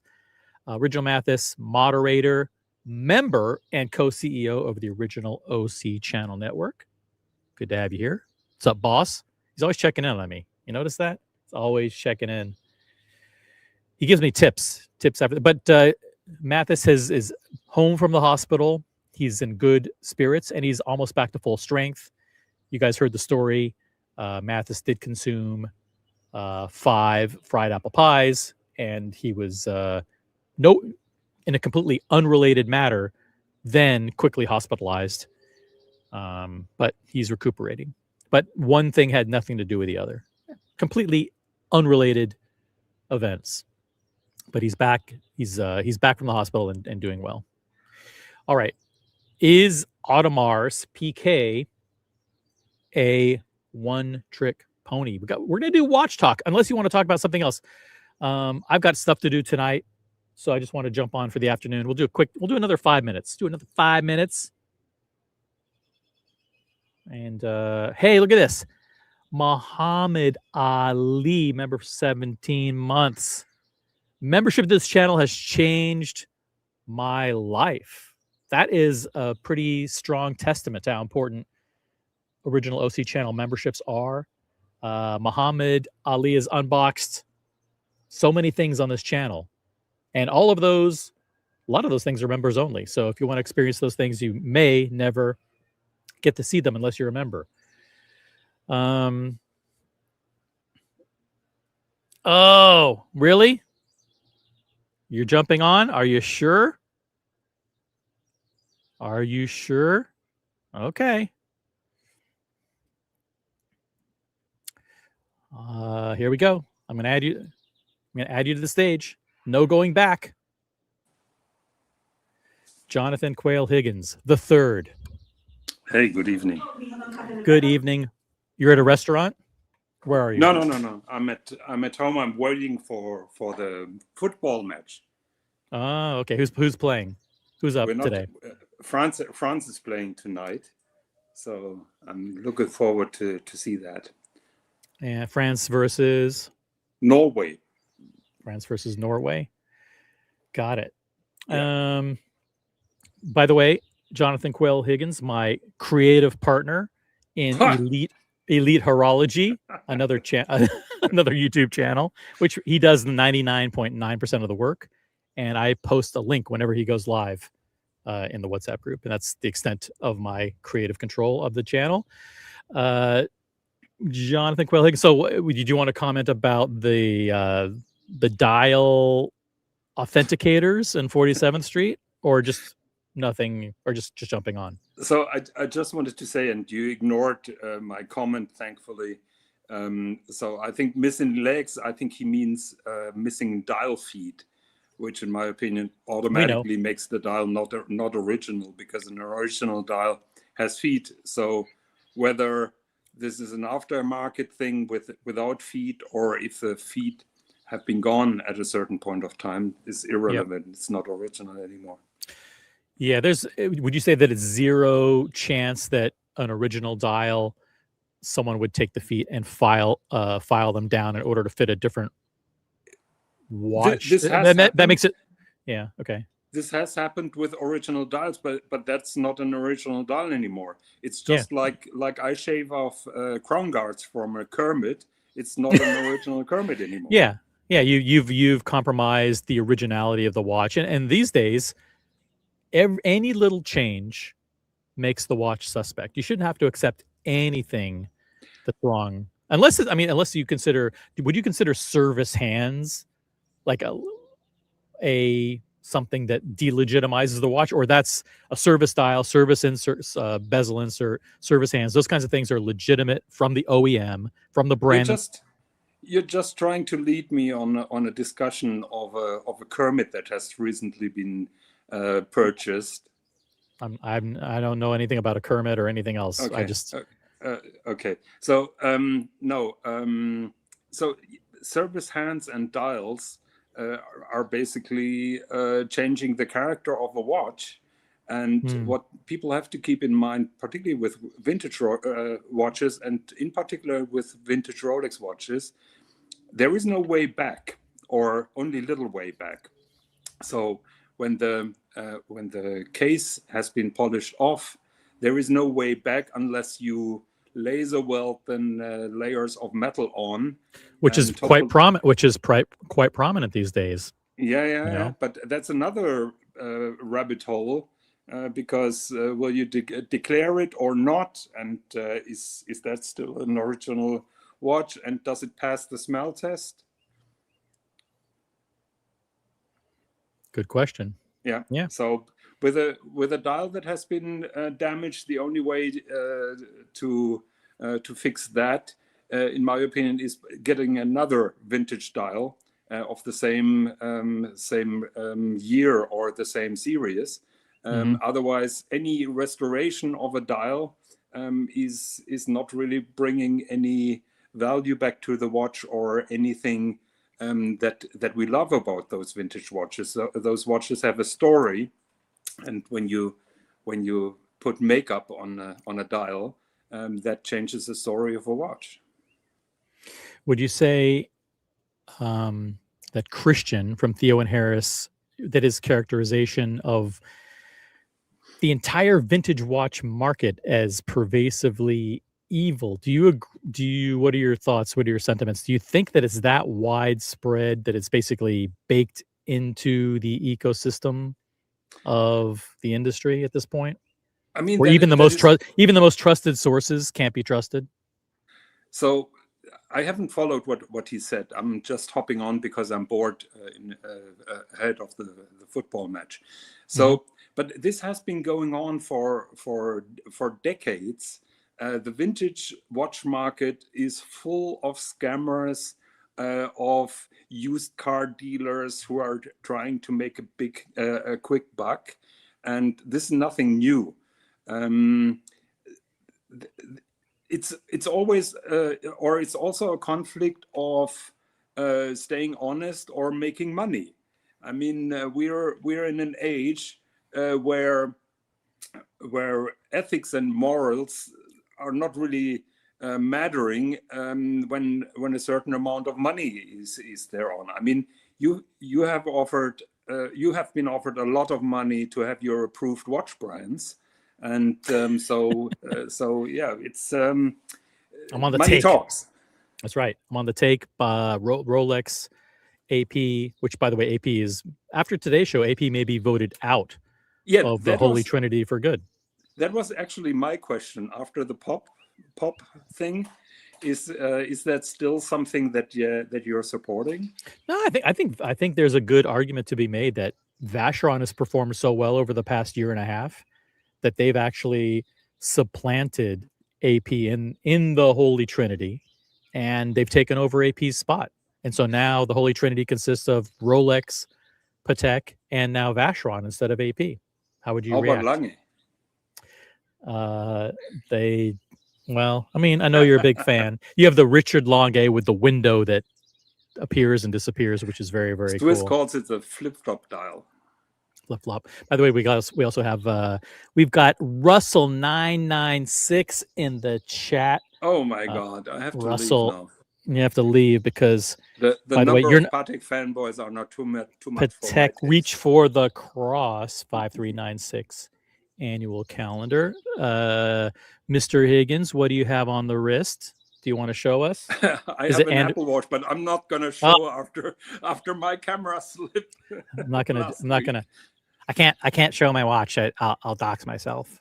Yeah, Okay. exactly. Yes. So I'd better be careful. And somebody called me after that and said, "Why are you so stupid to turn on your camera? This was bound to happen." Not sure who was that, but yep. Do not turn on your camera on the stream. I'll have to take the whole stream private. I don't want to do that. This is a content gold right here. I'll pressure you to remove the stream. So no, but I have now a serious question. Do you think that Royal Pop was still a decision made under Benamias, or is that a new thing? I think it was made under Benamias. Yeah, originally. I think it was done. The Moon Swatch came out in 2022, correct? April 2022. I'm not March good with years, but it's a ballpark, yes. Mm-hmm. Which means that it was probably in development for a year prior to that. And I think the story, as it's been told, is that while that watch was in development, and maybe soon after the launch, AP comments about it on a blog or something like that, or on a social media post. And the two got together fairly recently after that to start talking about possible collaboration. That would have been in 2022 or 2023 when she wasn't in charge of the company. So I think the original the seeds that germinated, the seeds that were planted under him, and she continued it because she thought it would be a good idea. But she definitely had the ability to either stop it or change it or approve it. And so I'm not sure if she would have had the power to stop it, because contracts have been sold and investments have been done. That's a good point. But she's been proud. But she's been proud of it. Maybe, I mean, you think she's just putting on a good face on a decision that she wasn't behind. Yeah, I think. But for once, I agree with you. I think it was Benamia's idea, or that he pushed that project forward, particularly after he pushed that Marvel stuff. So he's really trying to push the brand into pop culture, and Swatch certainly then fits on a lower level than before. But I think it's also part of his strategy in the past. It is consistent with the kind of shit that he pulled. But collabs, pop culture things. Yeah, but people consider him to be the man with a golden gun, or the man with the golden taste. He made a lot of money for AP, and his decisions were very successful. So yeah, you cannot argue with the results. They did. I mean, the Royal Oak became very, very popular. It was, when he joined the company, he was going from place to Tulsa, Oklahoma, Indianapolis, trying to get people to buy watches. Struggling, and the watches went for under retail. And then they became so successful that they actually took all of their distribution in-house and bet on themselves, and chopped off all the dealers and said, we're going to sell direct. And they, doubled, quadrupled their revenue in the process over the last decade. So this will only work as long as the Royal Oak is popular, in my opinion.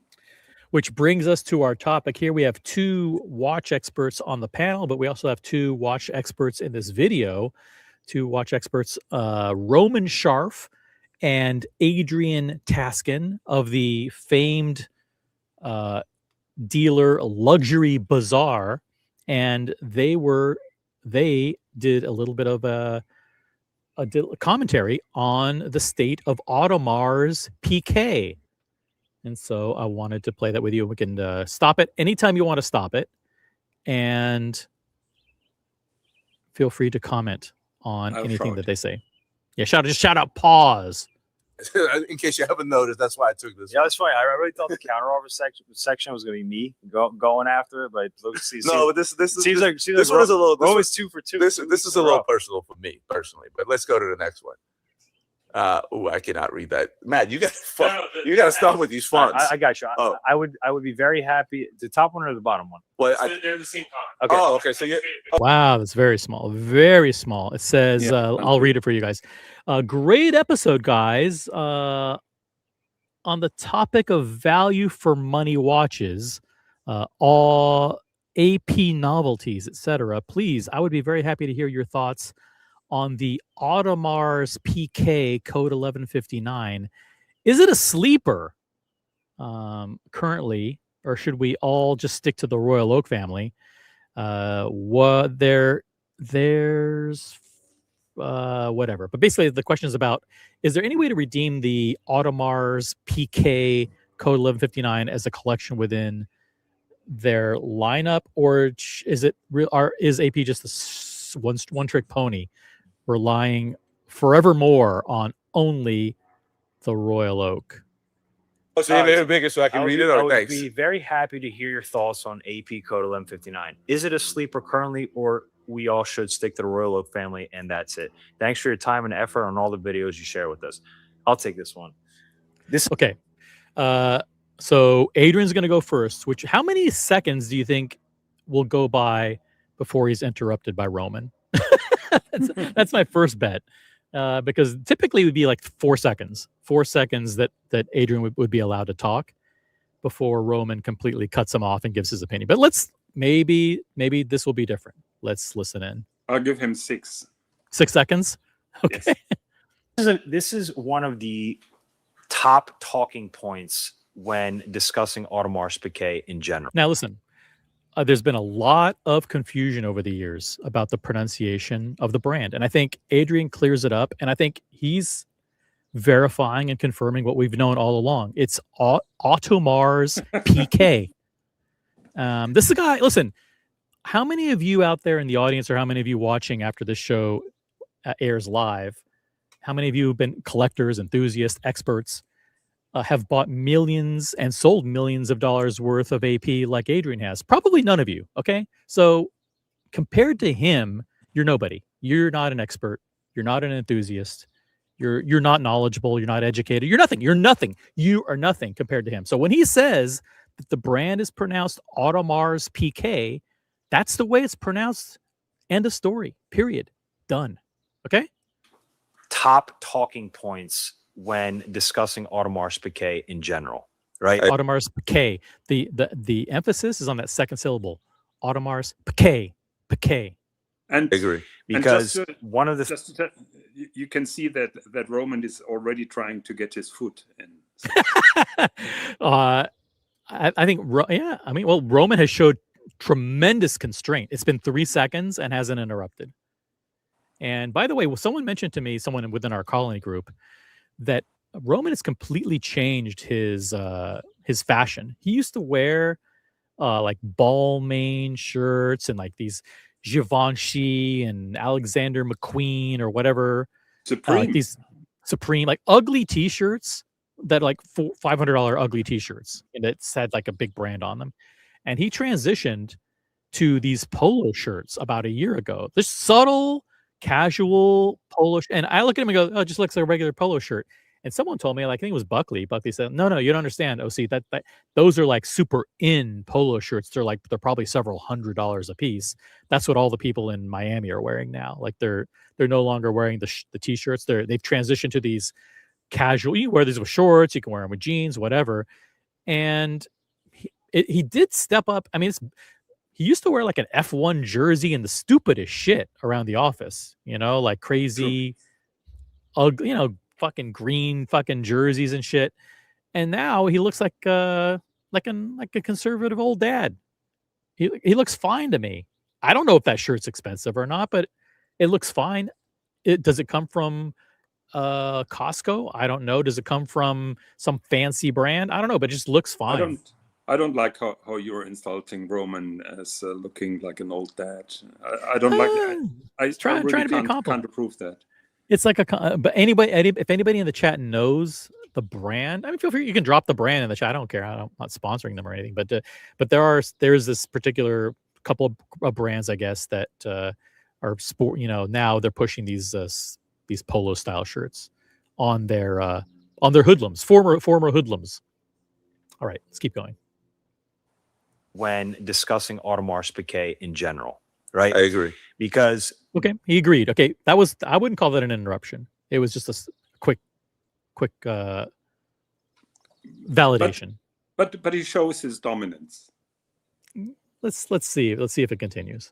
When discussing Audemars Piguet in general, right? I agree. Because one of the things that me and Roman always go back and forth on, obviously we've talked in detail about Roman's favorite band being Audemars Piguet, mine being Patek Philippe. Did you say favorite band? That's what the transcript says. Yeah. Roman's favorite band, guys. I told you, pop culture. No, they're a band.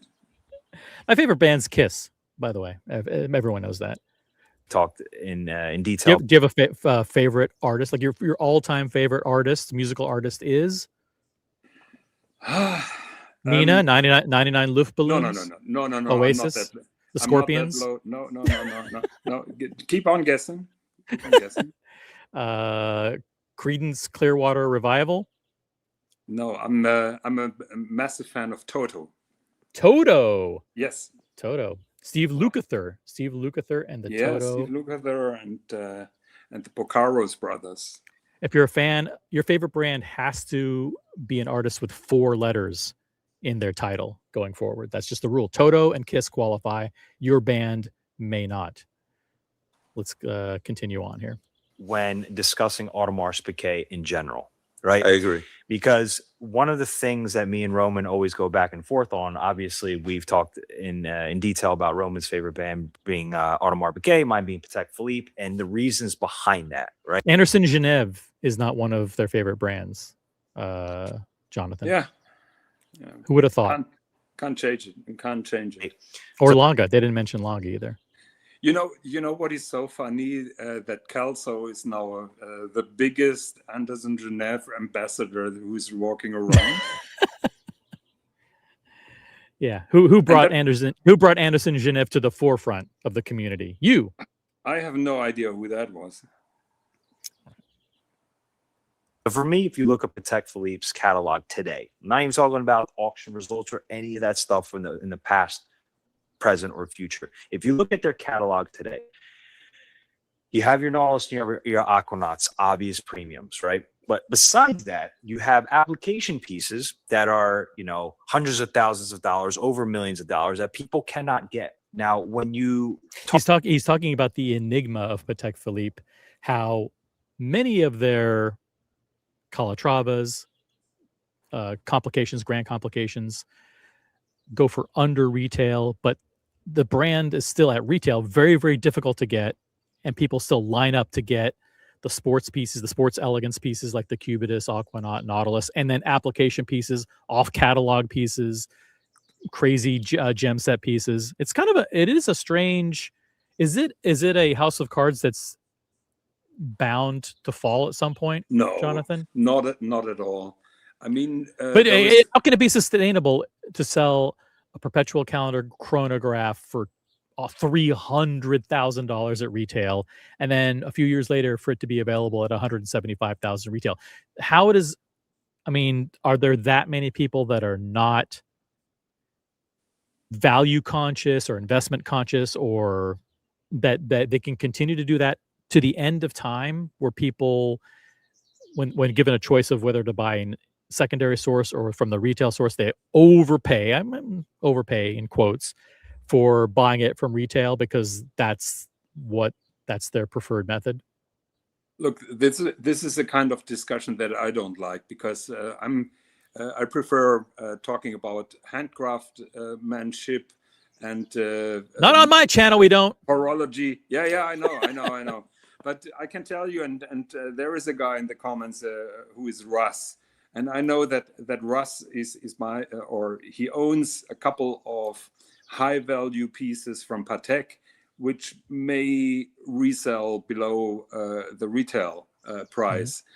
He just buys those because he loves them. Of course, it gives him the position for other pieces. But I would say in general that Patek has a very loyal clientele who are not that much driven by resale value or by secondary market value. I think that there are really passionate people who appreciate the art that goes into those watches. Of course, some watches are being sold, but I think that the typical Patek client who goes after $500,000 complicated Patek is not really worried about value retention. Okay, fair enough. It's funny how quickly, when someone asks about AP, they bring up Patek and compare and contrast the experiences and the catalogs. People always want to do that. Right. But besides that, you have application pieces that are, hundreds of thousands of dollars, over millions of dollars that people cannot get. Now, when you talk about Audemars Piguet, it's very hard to separate Royal Oak from Audemars Piguet or Audemars Piguet from Royal Oak. And that is the biggest issue that the brand is having, because across the market, across the world of collecting, Wait a minute. He says issue. He doesn't say problem. People they never know how to characterize that as a benefit or as a weakness of AP, right? That they're so reliant on the star icon of Royal Oak currently in their collection. Keep in mind that before 1990, 1990 or maybe even 2000, the Royal Oak was a dog. And then prior to 1972, the Royal Oak didn't even exist. So they were a member of the Holy Trinity and had a 100-year relationship as being one of the preeminent watch maisons without a Royal Oak in their catalog. Oh, see, before Royal Oak, AP was a very small watchmaker of very high quality and incredible designs. But if you see the number of perpetual calendars that they produced compared to what Patek produced, they were really a small company. Okay, so they were so they were nothing. They were nobody, even though they were technically nobody. Yes, okay, yes, high quality, but nobody. And AP, the Royal Oak changed it a lot. And I would say that the Royal Oak probably saved the company more than once.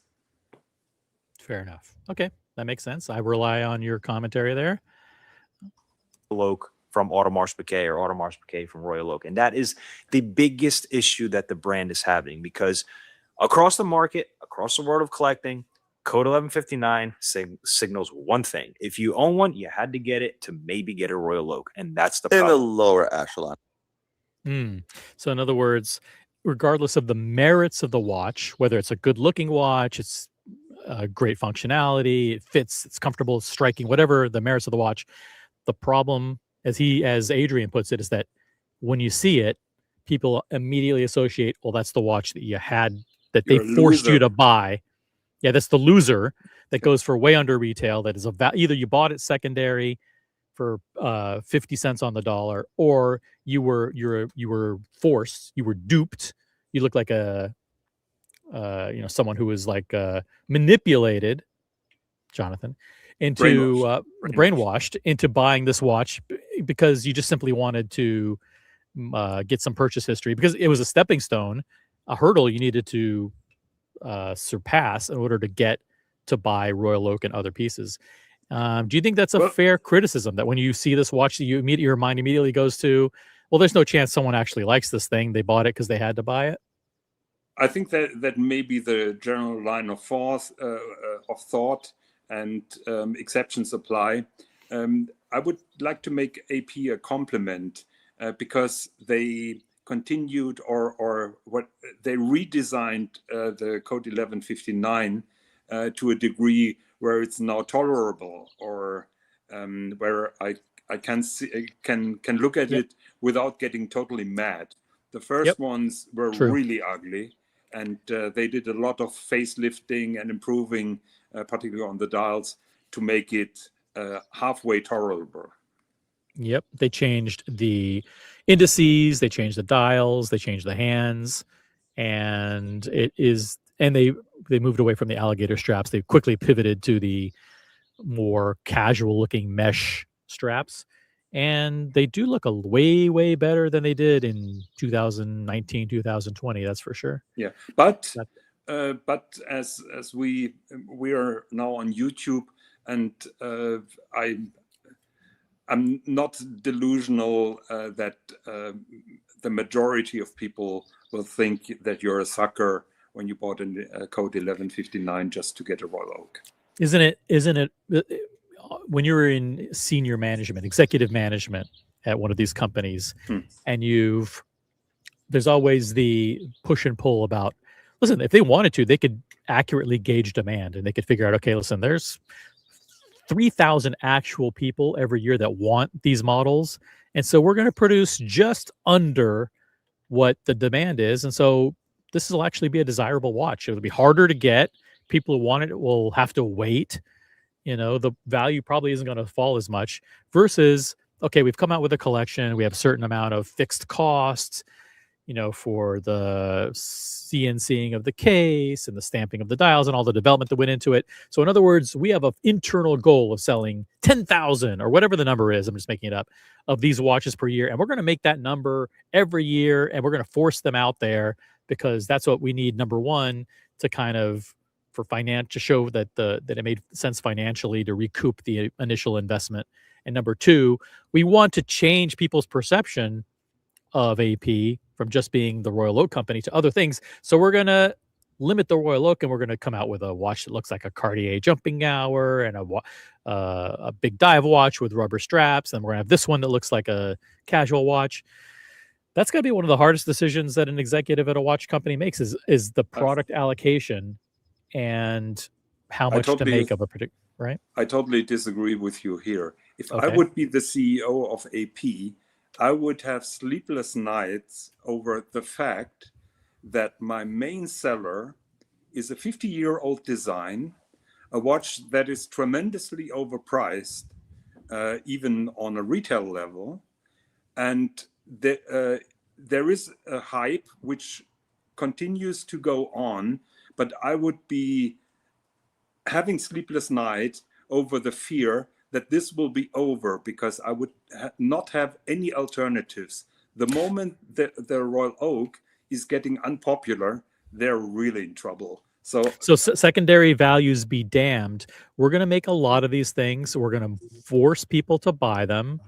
We're going to make it a stepping stone piece that it has to be part of your journey with AP to show your allegiance to us, and that we're going to get them out there. And if they fall like a rock afterwards, tough, because that we need to do anything possible to diversify the perception of AP as a one-trick pony.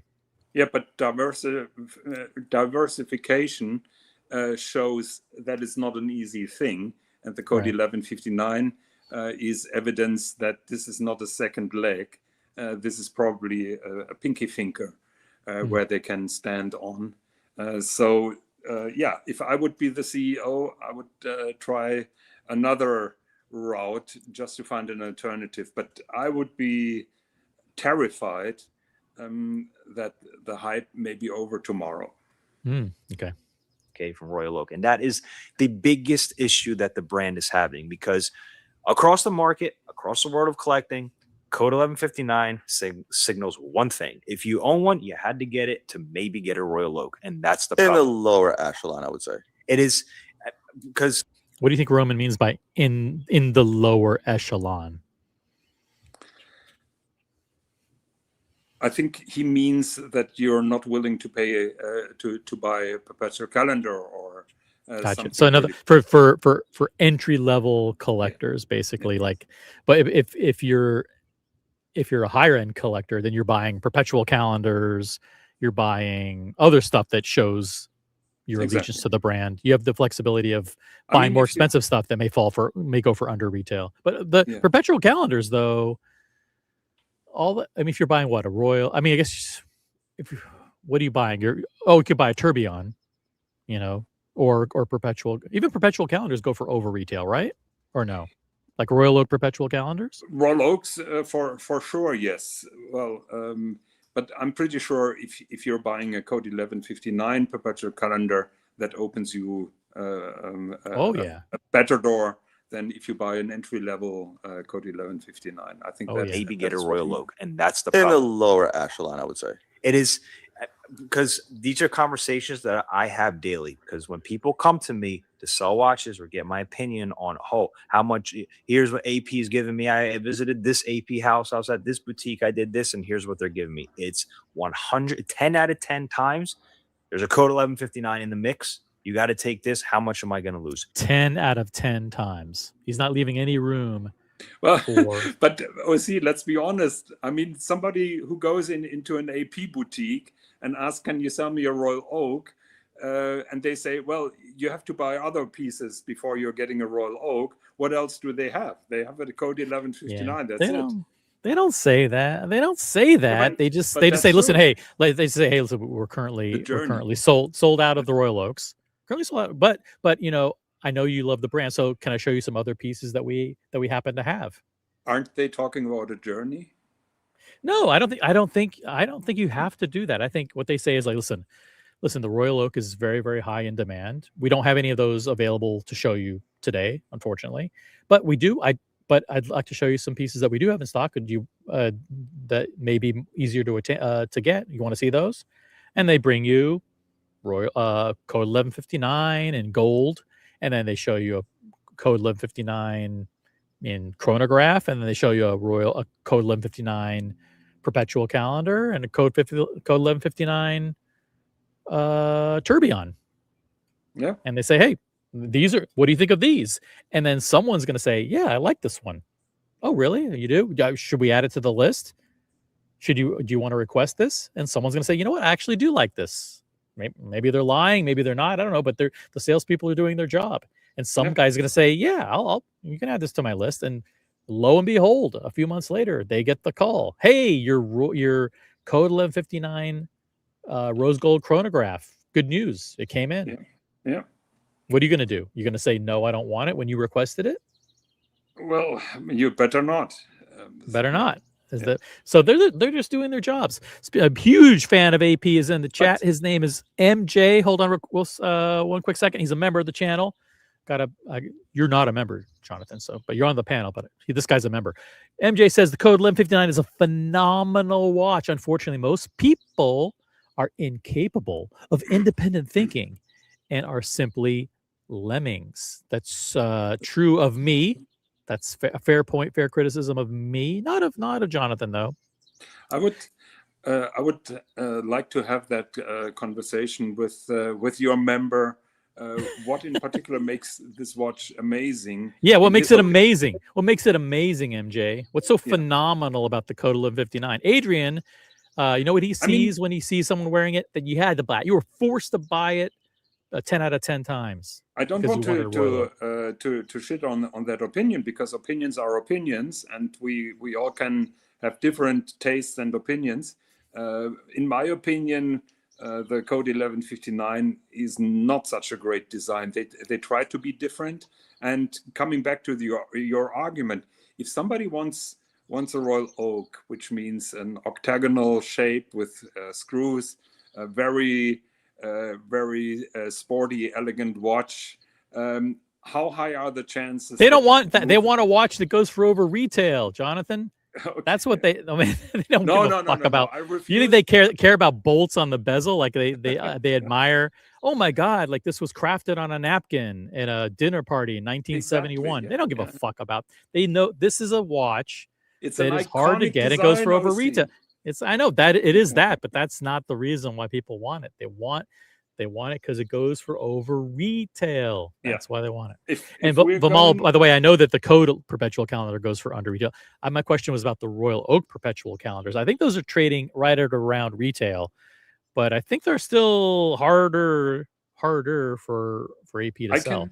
I can remember the days when I was selling watches, and I had that gold Royal Oak perpetual calendar on stock, and I was desperate to get rid of it. And one day a guy walks in and buys that watch from me. He was a nightclub owner in the town where I had my shop, but I was so happy that it was gone. And it's crazy to think that today those gold perpetual calendar Royal Oaks are fetching $150,000, $200,000 in auctions. Yep.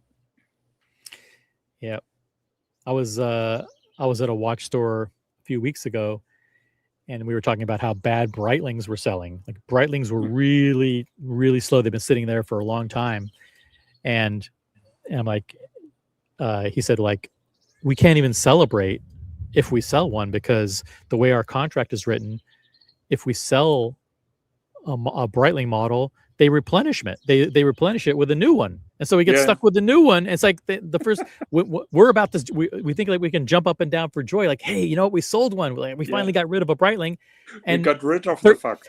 30 minutes later, they get an invoice for another one. Like, fuck, we can't win with these guys. You know. It's horrible. The way it is.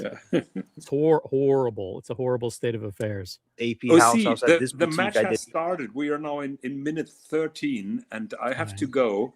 No worries. You can. Thank you for coming on.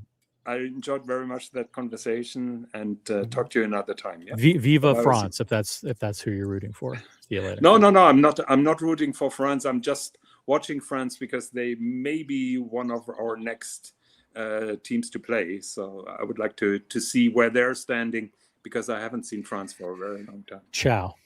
Okay, bye-bye. All right, see you later. All right. Thanks, Jonathan Quayle Higgins, for jumping on. All right, let's we're just going to go through this segment here about Audemars Piguet. And guys, if you agree with some of this stuff, let your comments fly in the chat. If you want to jump on, the link is pinned, and the pin is linked here. Here's the link to the panel. Thank you to ZeeDee and Jonathan for jumping on. We will keep going here. Actual watch talk, guys. We do actual watch talk on this channel. We don't have like a whole panel full of clowns. We don't have a whole bunch of trolls. We don't have fraudsters on the panel who don't know anything about watches. But if you're one of those fraudsters, you want to jump on, feel free. It's first time for everything. That I have daily, because when people come to me to sell watches or get my opinion on how much, here's what AP is giving me. I visited this AP house. I was at this boutique. I did this, and here's what they're giving me. It's 10 out of 10 times. There's a code 1159 in the mix. You got to take this. How much am I going to lose? And that's the conversation, and that's what people attribute code 1159 to. Now, the watch as a whole, I think sleeper is not the word, but I think it's. So now he's all that being said, that the watch is perceived negatively in the market. Is it a sleeper? Is it a sleeper? Now, depends how you define sleeper, right? If sleeper means that it's available at a good value, yeah, maybe. But if sleeper means that it's something that's likely to skyrocket in value because it's underappreciated now, but it will become highly desirable in the future, I don't know. Let's see how Adrian defines it. The watch as a whole, I think sleeper is not the word, but I think it should get undervalued, more credit than words do. By the way, shout out to Roman. He hasn't interrupted once. I got to hand it to him. He has let Adrian go on for minutes now, uninterrupted. So shout out to Roman. This is progress. This is unbelievable. This could be a first. So I'm giving him props. I'm definitely giving him props.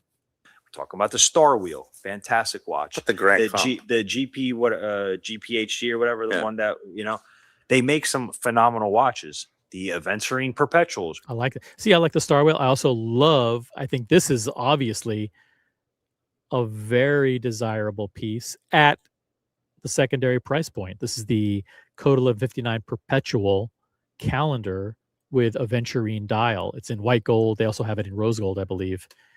White gold is particularly striking. Perpetual calendar, you can get this for I think they raised prices on the Code 1159 Perpetual calendar when it came out earlier this year. I think it was 105. I think now it's 124. You can get this on secondary for 52, maybe in the low 50s. You can't get a watch packed with as much functionality and design and star power on the wrist for sure. As much as this one for the 50s. You can get Patek Perpetual calendars too for the 650, maybe the 60s. But this one has a punch to it, no doubt, because of the Aventurine and the symmetry and everything. It's good watch. And the Star Wheel's good too. It should get undervalued, more credit than words do. Talking about the Star Wheel, fantastic watch. But the Grand the GP GPHG or whatever, the one that they make some phenomenal watches. The Aventurine Perpetuals are great watches. Even just the basic steel time only ones, it's a great watch. The Kevlar strap, the way the case is designed. Yes, now it's not a bad looking watch. The question is, I think those steel Code 1159s time only start at $27,000, right? That's the issue. Problem is, and they don't have and it's not the integrated sports watch with the integrated bracelet with the shiny disco ball bracelet is the Royal Oak, so they already have one of those. Is that it doesn't signal Audemars Piguet immediately, whereas a Patek Philippe, you take any complication, any reference, and you can say, oh, that's a Patek Philippe. You look at brands across, right? All right. So MJ says, isn't it ironic? ironic that OC interrupted to say that Roman did. Yeah, it is. It is. Actually, I interrupted 10 times more than Roman. Roman, to his credit, hasn't interrupted once. Huge supporter of the channel, and the better half of Curlock joins us now on the panel. See, Curly, welcome. Happy Friday. Good afternoon. You're a lucky man that you get to sit outside. I was doing that 5 minutes ago until some bad thunderstorms just rolled in. Oh, sorry about that. Yeah, I think we're expecting some storms tomorrow, but it isn't. I mean, it started off kind of gray and gloomy. I didn't think it was gonna be warm enough to go in the pool. Now it is actually warm enough, so I may go on for like another 5 minutes with nice Adrian. Tan, by the way. Nice tan. Thank you. Listen, looks I good. put on the shades. Look at this. Debonair. There you go. Now you got it.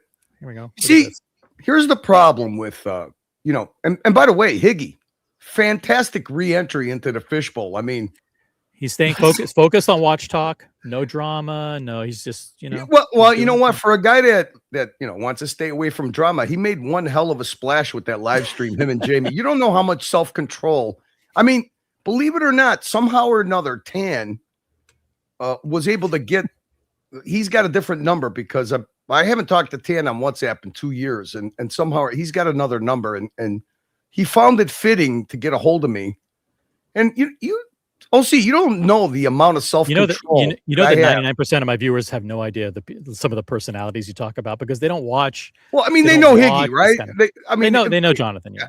I mean, so the problem is, look, with Higgy, I'm listening to you guys talking about the Royal Oak 1159, right? It's just they got to apply some marketing.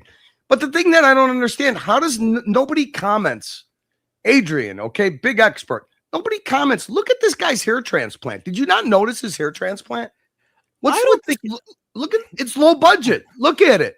He's got the 1159 of hair transplants, OC. There are people who've commented who've said that they don't like the precise hair. Yeah, exactly. The AstroTurf. Listen, I am not necessarily the person who should be commenting on people's hairline. Yeah, but you know what? Listen, with a nice tan and with a little hair product, you look fine. Adrian looks like, look at it. It looks like somebody re-put a bad divot back inside a hole, a hole in the rough. Look at him. I'm gonna say this because Vimal and other people have said they don't like the specific line that they did for him. I don't see a problem with it. People forget. Vimal, you think he went to Turkey for that? I just don't understand how a guy looks at the end of the process and said, you know what? Perfect. I'm good. I don't think it looks as bad as you think it does. I disagree. What would you change? What would you change? Would you have the line come down further down to make it look like he's down further on the forehead? What he should do is he should, on both sides, he should have a bit of a receding. He does. Hairline. It does. It does. No. It goes across the whole thing. Come on, look at it. I mean, he looks like somebody just popped a fucking portobello mushroom on the top of his head. Come on, OC, don't be nuts. I mean, I know you probably know these guys, and you'll see him at some event. I highly doubt that they caught the. I don't think it looks as bad. Don't take this the wrong way. OC, don't take this the wrong way. Nobody's. You know what? Okay, go ahead. Don't take this the wrong way, but I mean, I'm listening to you. I'm power washing outside. I'm trying to get my back patio done before the rain comes in. And you guys, listen, you need a Mathis. When you get Higgy on here, you need a Mathis because it's basically like instead of the odd couple, you're the dry couple. It's like two Felixes. You need an Oscar on the panel. You should have took the opportunity, drop the link. Hey, Mathis. How do you do? Do a Mathis. Matt. Yo. OC, yeah. Why do I feel when you do Matt? You got like this. You got like this generic personality impression from me, Mathis, Uncle Manny. They're huffing. They're puffing. They don't have the watches. It's the two. And you know what? I give you a layup, dude. All right. So I don't even watch CRM anymore because they turned into the Kardashians. But my wife, because she's partly Cuban, she's Cuban and Puerto Rican. My wife was like, what happened to these people? What happened to the humble when the watch market was bad? Before they got into this, because they make a lot of money on this giveaway that they do. Okay. They sell 5 times the tickets. But what she comes and tells me, she goes, you know what? This is the problem with Puerto Ricans. They got bad taste. Now, usually when they have these winners, it's usually a couple. It's usually a younger or even older people that win it, but it's a husband and a wife, right? Husband and wife. They take them out for a nice, dinner in Miami. They take them out on whatever that guy's yacht is called. Now, this happens. They get a middle-aged, what I call a typical watch collector, right? They get a middle-aged, bald, little bit overweight, single guy. Okay. Now, you didn't play the best part. Look at the way they tell themselves, look, Carlos, he's coming over here. He's a little bit overweight. I mean, look at this guy, right? Oh, yeah. You have a wife. Pudgy. I got the perfect plan. Now, watch what this guy does to celebrate this guy's winning $100,000. Play the rest of it. I mean, this is not a G-rated channel. Yeah, just say pause if you want to pause. No, there's not the point. I mean, this is just self-explanatory on how Cuban. The ratings go up if I just stay on this. If I just stay on this with Natalie, ratings go way up. Mijo is in the chat. Pedro, you know what I'm talking about, Pedro. You know what I'm talking about. I mean, this used to be the all-American, success story, right? You had the CRM, you had Carlos, you had his son, family business. Then all of a sudden, they get this giveaway / gambling thing that they do. And what happens? Pedro, do you know any Puerto Ricans or Cubans that come into a bit of money that don't start flexing and have bad, gaudy taste? Look at what they do for this winner. Go ahead, play it for the audience. All right, here we go. Red carpet where he comes in and chooses all of his watches. Not bad so far, right? Not bad. Tasteful. It's not bad. Tasteful. You don't put the balloons up. Yeah. We're gonna take you out for a beautiful dinner. You're gonna be surrounded with my family. Congratulations, whatever this guy's name is. It looks like he's wearing a Rolex, either a Daytona or a Yachtmaster on Oyster Flex. I'm not sure. What I'm thinking to myself, obviously this is a closed store event, right? But just imagine somebody's walking by and said, you know what, honey? I've been dying to go to this family-owned business. They seem to be very honest people, very upfront. Let's take a look. You walk up to the door, and then you see this spectacle in about 2 minutes. Go ahead. Okay. Our winner already chose the watches that he was going to take for his $100,000. He got a Daytona two-tone. Okay, so he got a two-tone Daytona with diamonds. Those are the brilliant cut diamonds on the dots. A very undesirable. Not bad. Yes, that's not really a desirable. That's a great piece for a wife or a girlfriend. So 19,500. It's an okay price. That's just not a good watch for a guy. They get $100,000 spending spree, right? So he's going more for quantity than quality, right? Okay. He looks like he got three pieces. Let's see what he got. 19.5. He got the Daytona 26 rose gold. Okay, so rose gold Daytona, full rose gold dancer. Obviously a Daytona fan, right? Yep. And he got my favorite. Ooh, they were able to offload. Wow, they valued that at 16.5. An old Yachtmaster stainless steel, the ugly old design, hideous watch. But at least he got one good one in there. You know what? That's a hot model in Miami, right? The only thing that would be better is your friend Prophet, the landlord watch. I don't this particularly one's like the good one. Yeah, 58,000. These new are 54,000. So, and they're you got to wait a little bit of time to get them, but 54,000 plus tax would be 60,000. He took baby steps to precious metal, right? He started out with stainless, two-tone, and then he went up to the gold dancer. All right, okay. One of everything. Yeah. 26. Maybe that's why he's single. And he got my favorite, the Yachtmaster 2. He didn't stop there. He also took a Cuban link. Paid a little bit extra. Getting dripped out from Miami. All right, yeah. Nice. So a tasteful, thin, flat Cuban link chain, not something like big old like Moses would wear around his neck. Something tasteful. Again, if you want to be the next winner, standing right here next to me. What was she pointing at right there? Let's see. It looked like his belly, maybe. Something. I don't know. I just think that the next part of this is what Carlos, what do we do? He's got no woman. What do we do? Yeah, I got it. I know exactly what this man needs besides $1,000 shopping spree in our store, man. He's gonna get dripped out. We're gonna get him ready for Miami. If you want to be the next winner, Makes wiener. Makes wiener. Look right here. Don't go no further. Keep going. There we go. All right, Carlos has got them all dripped out. There you go. He looks like the guy from Pawn Stars. Rick Harris. Yeah, exactly. Yeah, the guy from Pawn, whatever his thing is. Yeah. Diego, wait. That's what I'm talking about. Diego's such a savage. Diego's taking on. Diego's taking on the personality of Diego. You know what? This guy's gonna get the Luke Emtech treatment for sure. Wait, I don't know if you saw this yet. Wait, this is gonna get good. Luke Emtech, Rick Harrison, all these what was it? Stone Cold Steve Austin. I don't know. It's like all these guys wrapped into one. Standing right here next to me. You gotta play. There we go. Guy looks excited. All right, this is good. Okay, they even got Ma. They even got Ma. Look at you. They got the whole family. She's down on the floor, down on her knees, waiting to celebrate. Get that. Doing the selfies. I mean, it doesn't get more. It doesn't get more gaudy Hispanic in the next 2 minutes. Woo! Pedro, you're gonna love this. Pedro, this is gonna remind you of like early 2000s Telemundo. Remember what was that guy's name? Don something. You know the show he used to have with all the dancers. Go ahead, let's go. Okay. Oh, you mean like Solid Gold? No. Telemundo.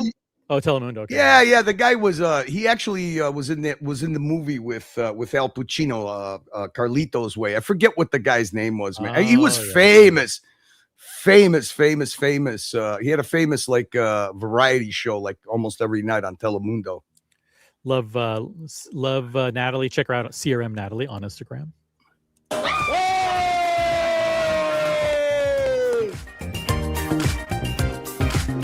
He took the opportunity, and you can too. Buy your ticket now. Here we go. It's the gay Puerto Rican parade here. Here's where it goes wrong. Yeah, exactly. Is he getting a lap dance from the Puerto Rican parade? Listen, I don't know. Listen, first of all, it's Cuban. It's not Puerto Rican. It's all Cuban. Sorry. Now, the other thing is, listen, one of these dancers may or may not be a woman. I'm just going to say that. Okay. But this guy, I don't think he was expecting this. But I mean, this is the Cuban version of a cringe mariachi band. Let's go. I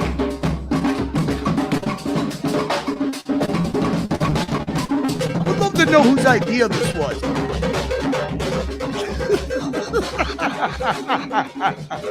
Whoa, here we go. I'm not saying anything. I'm not saying anything. Nope, no one's saying anything.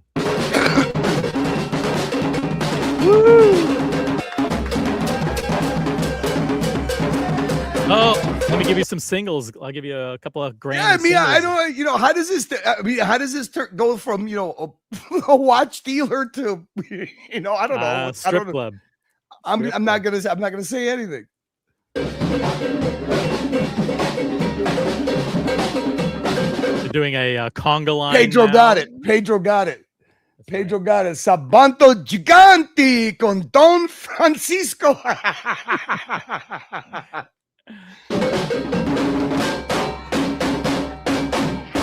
Look at Carlos, dude. I mean, why does he look so at home?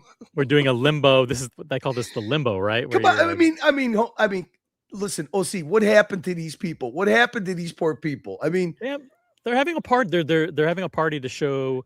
It's not only for YouTube, but to show the appreciation of the guy. Like, hey, you're getting your money's worth. Not only are you getting like $100 grand in watches and jewelry, they really want to get. We're spending money on the experience for you. Like they really want to get to a million subs, man. They really want it. It gets more cringe, man. It gets more cringe. He's got his daughter there participating. look at the guy with the guy. Boy. What? Wait, I don't get this. Who's the is that a guy or a woman dressed in full leathers with the hat? I don't know what that is. Is that a Grateful Dead? I mean, what is that? I don't know. Yeah, she's like the person who's. How did this happen? This went from CRM Jewelers to the Tranny Funhouse. I have no idea what this is all about. Oh, look! I'm just focused on the balloons. I'm not seeing anything else. I just see balloons. People having a good time. How does this poor guy feel? I mean, he's like, oh. It looks pretty happy. He looks like he's celebrating to me. Let's see, won $100 grand. Curly won $100 grand worth of watches, which is maybe like 80 grand worth of real watches, but real value. Luke Emtech, be happy.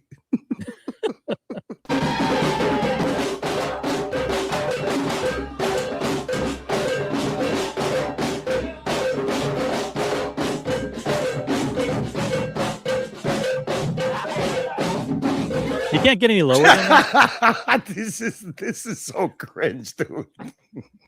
This is like jewelry meets Tijuana Donkey Show. What is this, man? What has the watch world come to? But you have to know that they have security. Look, they have an armed guy standing in the back to make sure that there are no security shenanigans. It's all good. Woo!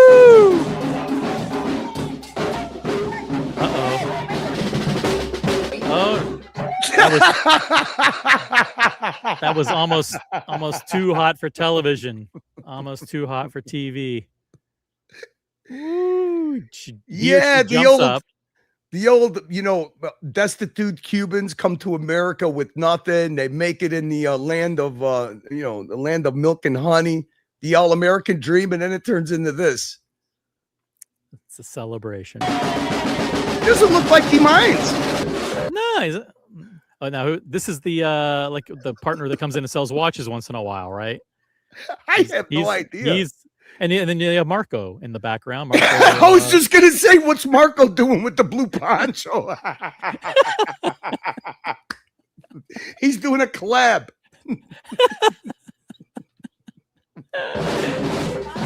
Can you? I mean, oh my God. Listen, can you imagine all of a sudden, you go, hey, listen, we're in Miami. You know what? Let's go by that family-owned business. You take your wife and your kids. You're thinking about going there, getting maybe a bracelet, maybe a Rolex. You walk up to the window and you see this. Generally, I'm not a fan of these the mystery box gambling, betting, that kind of stuff. This is a little bit different. People know what they're doing. Like they're buying tickets. They know that those tickets, you're not, there's a chance you win. There's a 99% chance you're going to lose all your money. The mystery box stuff is a little bit more. Yeah, it's a raffle versus raffle versus. But gambling, really, yeah. It's gambling. It's legalized gambling, and that's why I was so disappointed when the Jizz guy did it, and when Christian did it too. There are other people like TPTs promoting their own guy. Wait a minute! I didn't know that. You're talking Theo and Harris. I know Theo and Harris promoted it, but I thought it was Roman and I thought it was Luxury Bazaar that Luxury Bazaar sold them 200 watches to basically be their retail partner to deliver the watches, but Christian actually did a paid promotion for the company a week and a half ago. I covered it on my Instagram. Oh, okay.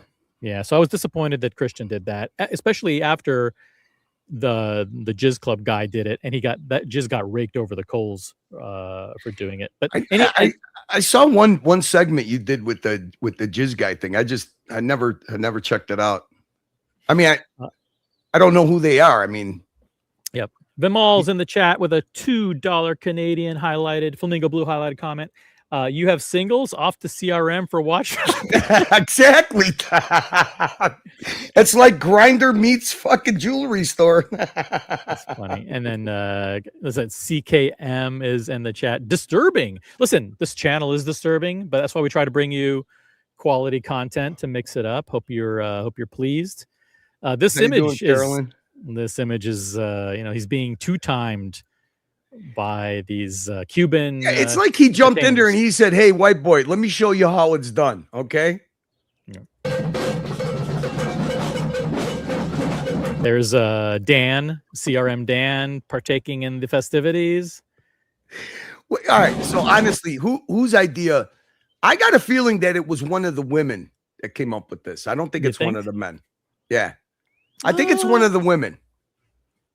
Do you think this, when they're looking back on it, they think this was a success? Like this was good. This highlighted the fun and celebration aspect of coming to CRM. I don't. You know what? Unfortunately, they have a whole Spanish channel now, which does a lot better than the English channel. Yeah. I think they hit the proverbial wall when it comes to.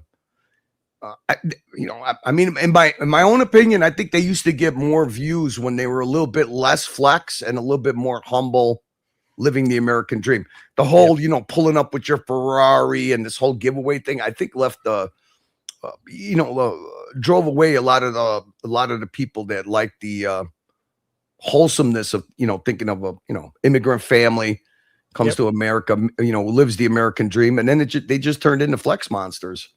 Yep, makes sense.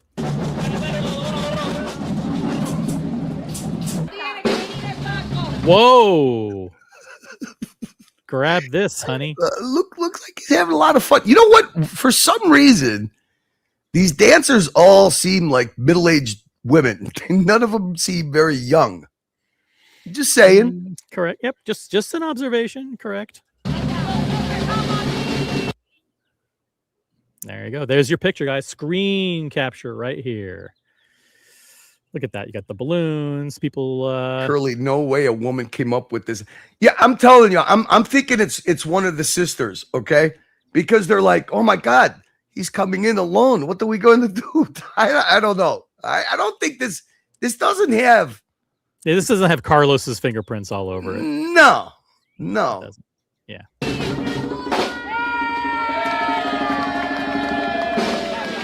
Don't miss your chance.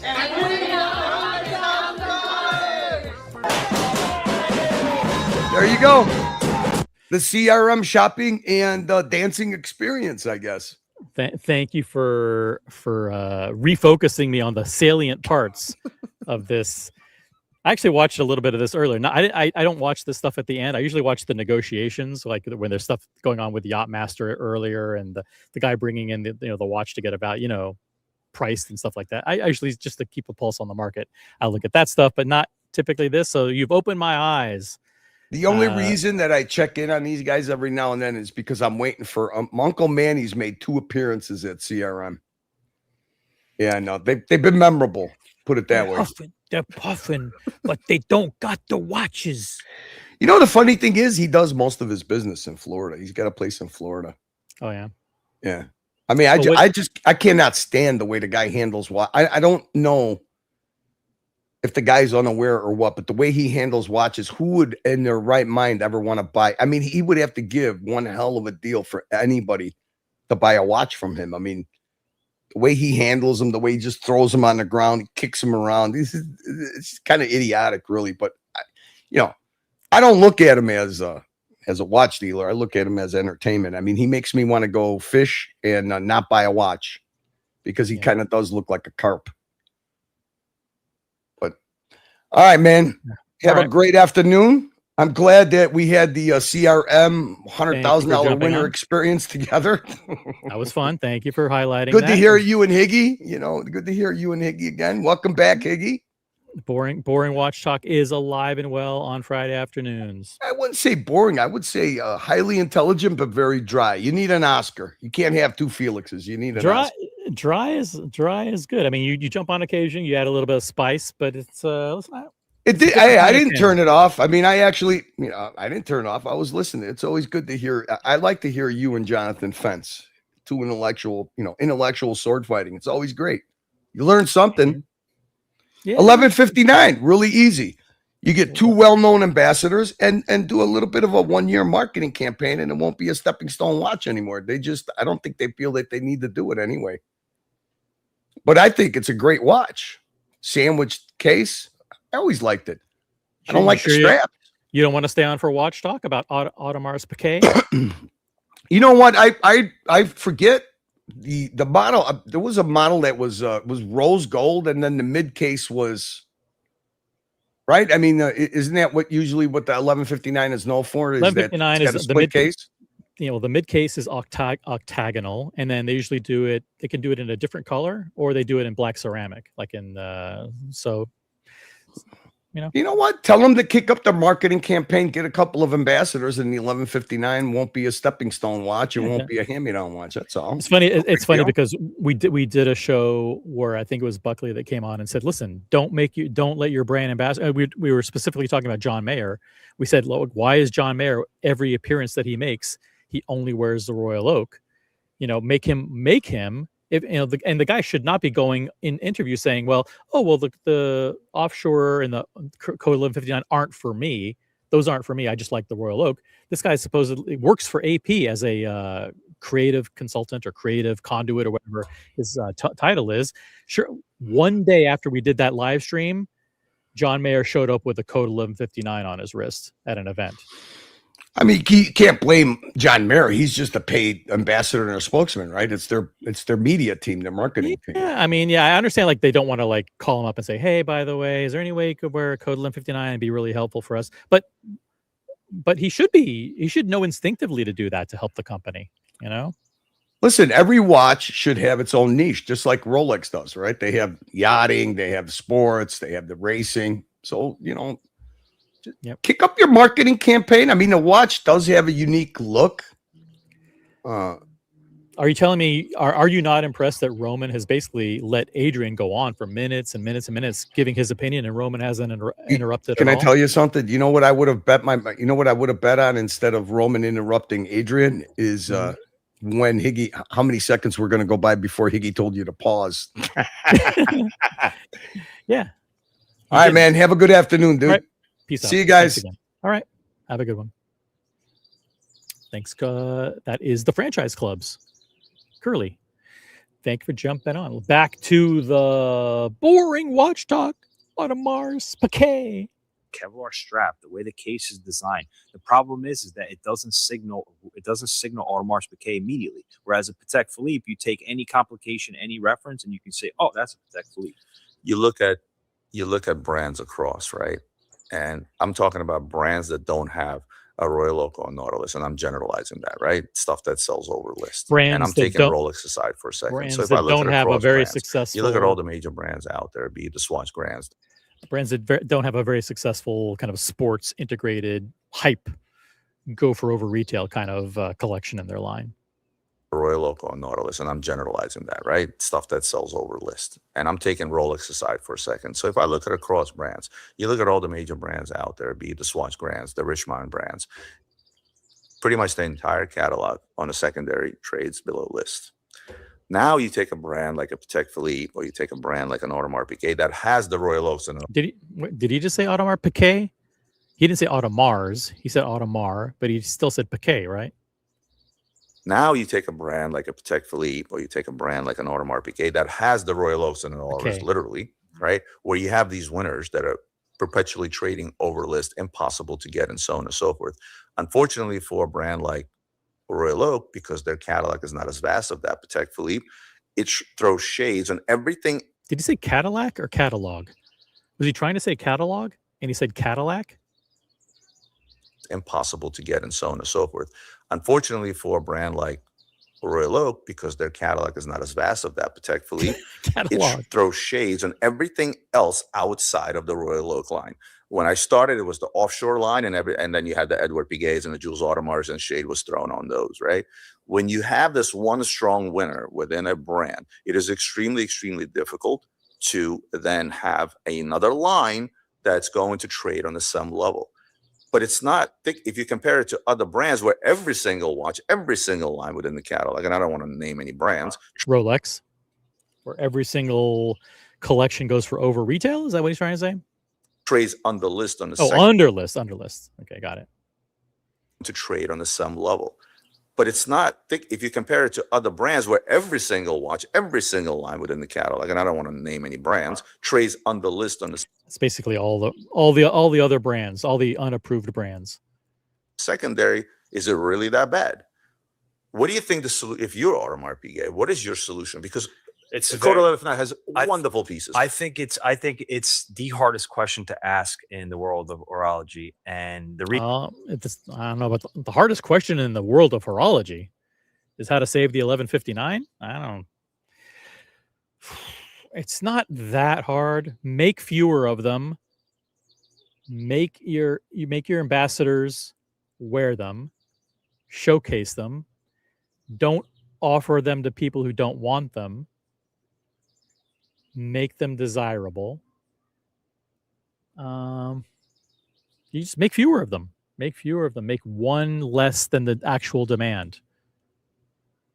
Reason is that Audemars Piguet is having a great brand identity crisis, and I don't know how to. Wow, those are tough words. Wow, strong words coming from Adrian.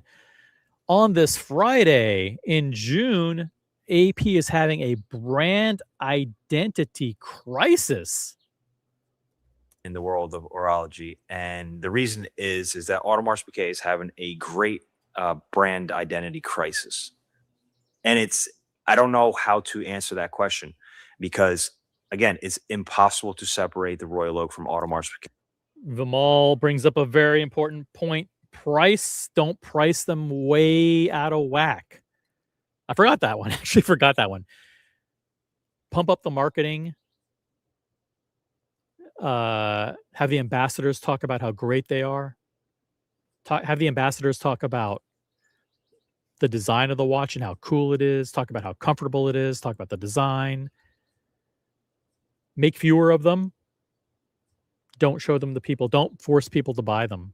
And lower the price a little bit. You know, it sucks to lower the prices of stuff. I get it. But you got to be, you can't have it perceived as a dog in the marketplace. And by dog, the definition of the dog is you lose 10,000 as soon as you buy it. You don't want that to be the perception of the watch. Okay, so what do? Do you raise prices on the Royal Oaks? Do you make them even more constricted in supply? Like, what do you do with the Code 1159s? I don't know. That's the question. What do you do? What are you gonna do? What are you gonna do? Know what the answer to that is. Perhaps start making other watches. That jump hour is going to do phenomenal. There you go. Spread yourself out a little bit more. Keep trying. Develop more collections. So now you have a watch that is it's a reimagining of a previous watch that they had. It's very similar to watches from Cartier, Jumping Hour, and it's a good look. 66,000, I think this is. But this is a niche watch, right? This is a niche. It's not like a round, general purpose casual watch that's going to get a lot high volume kind of piece that's going to sell in the thousands and thousands. Because it's signaling that neo vintage kind of classic, kind of more contemporary luxury feel. I mean, they did it in line with Cartier. They did it in line with a bunch of other brands. I think this was a trend. I think it was a trend chase, personally. So I'm not saying make all your watches jump hours, but I don't have an answer on the Code 1159 front because you cannot make your entire catalog Royal Oak. You just cannot do it. Let's say no. I mean, you can't criticize them for being so focused on the Royal Oak and then also criticize the 1159. I don't know. It's tough. It is a difficult question. Maybe he's right. Maybe it's the hardest question in the history of horology. Yeah, we all know that their demand is far and beyond what they produce when it comes to Royal Oaks, but they do know what their demand is when it comes to other line like the Code 1159. So let's say I think it's very hard to gauge what the demand is because the salespeople have gotten so good at getting people to buy the 1159 as a stepping stone, right? As a part of the journey.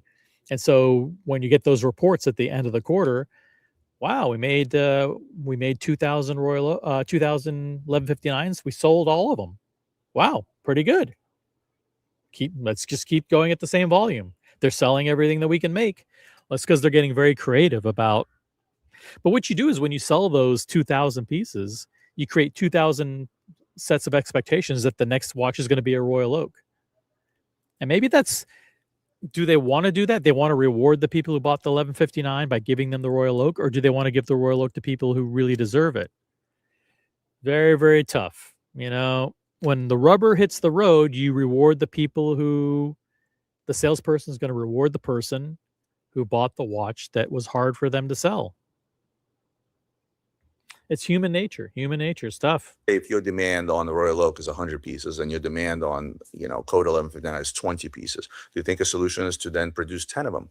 Do you think the solution for them to either really stay in the Grand Complication line or in a lower price range. There's things you can play with, whether it's production numbers, whether it's what it is you produce, whether making it that application piece, that the grand complication they came up with. You can't get that watch, right? It's $1 million. Yeah, but the problem they is, didn't make 10 of them or 20 of them. Yeah. Ooh, this one is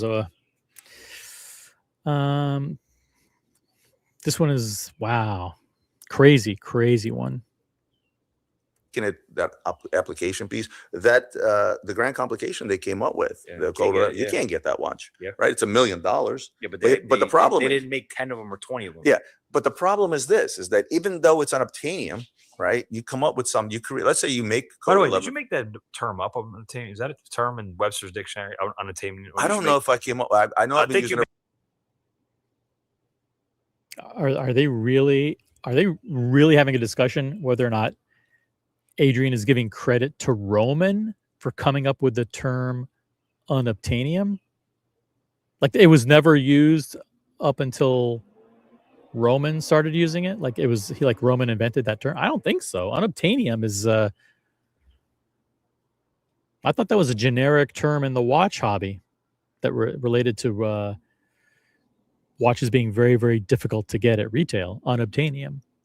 You know, it sounds like a precious metal, like titanium, like a mineral.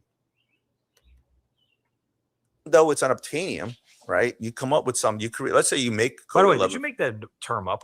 Is that a term? They're trying to create a narrative that Roman's responsible for the term unobtainium. Webster's dictionary, unobtainium. I don't know if I came up. I know I've been using it for a while. Maybe I did. I'm not gonna. Maybe I did. He's actually.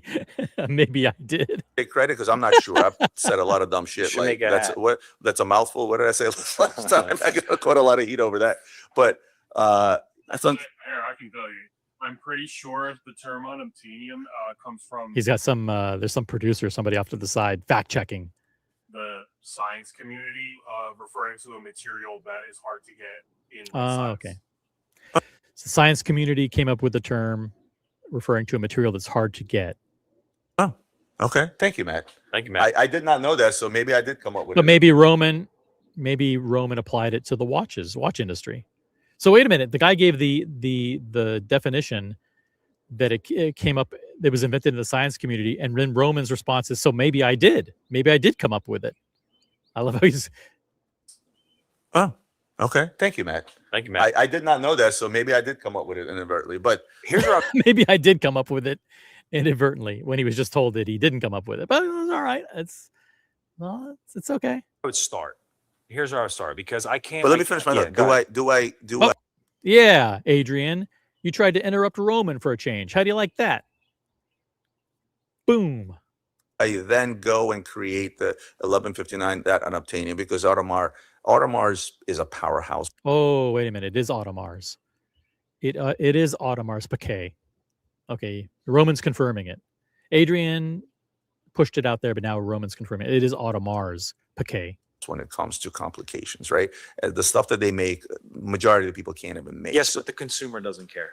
The biggest issue is that okay, I make that unobtainium. You know, I make an application piece. I make 5 of them of this grand comp, or maybe let's lower it down. They say that to butter you up, but then they say, but these aren't very desirable and they're very difficult to sell, and we already have 2 in stock, and unfortunately, we're only going to be able to offer you 15 grand on the watch that you just paid 30,000 for. But the price is going to have to be this because it's a code 1159 based on historical. I think the failure comes right out of the gate. Let's say tomorrow they come up with a code 1259, right?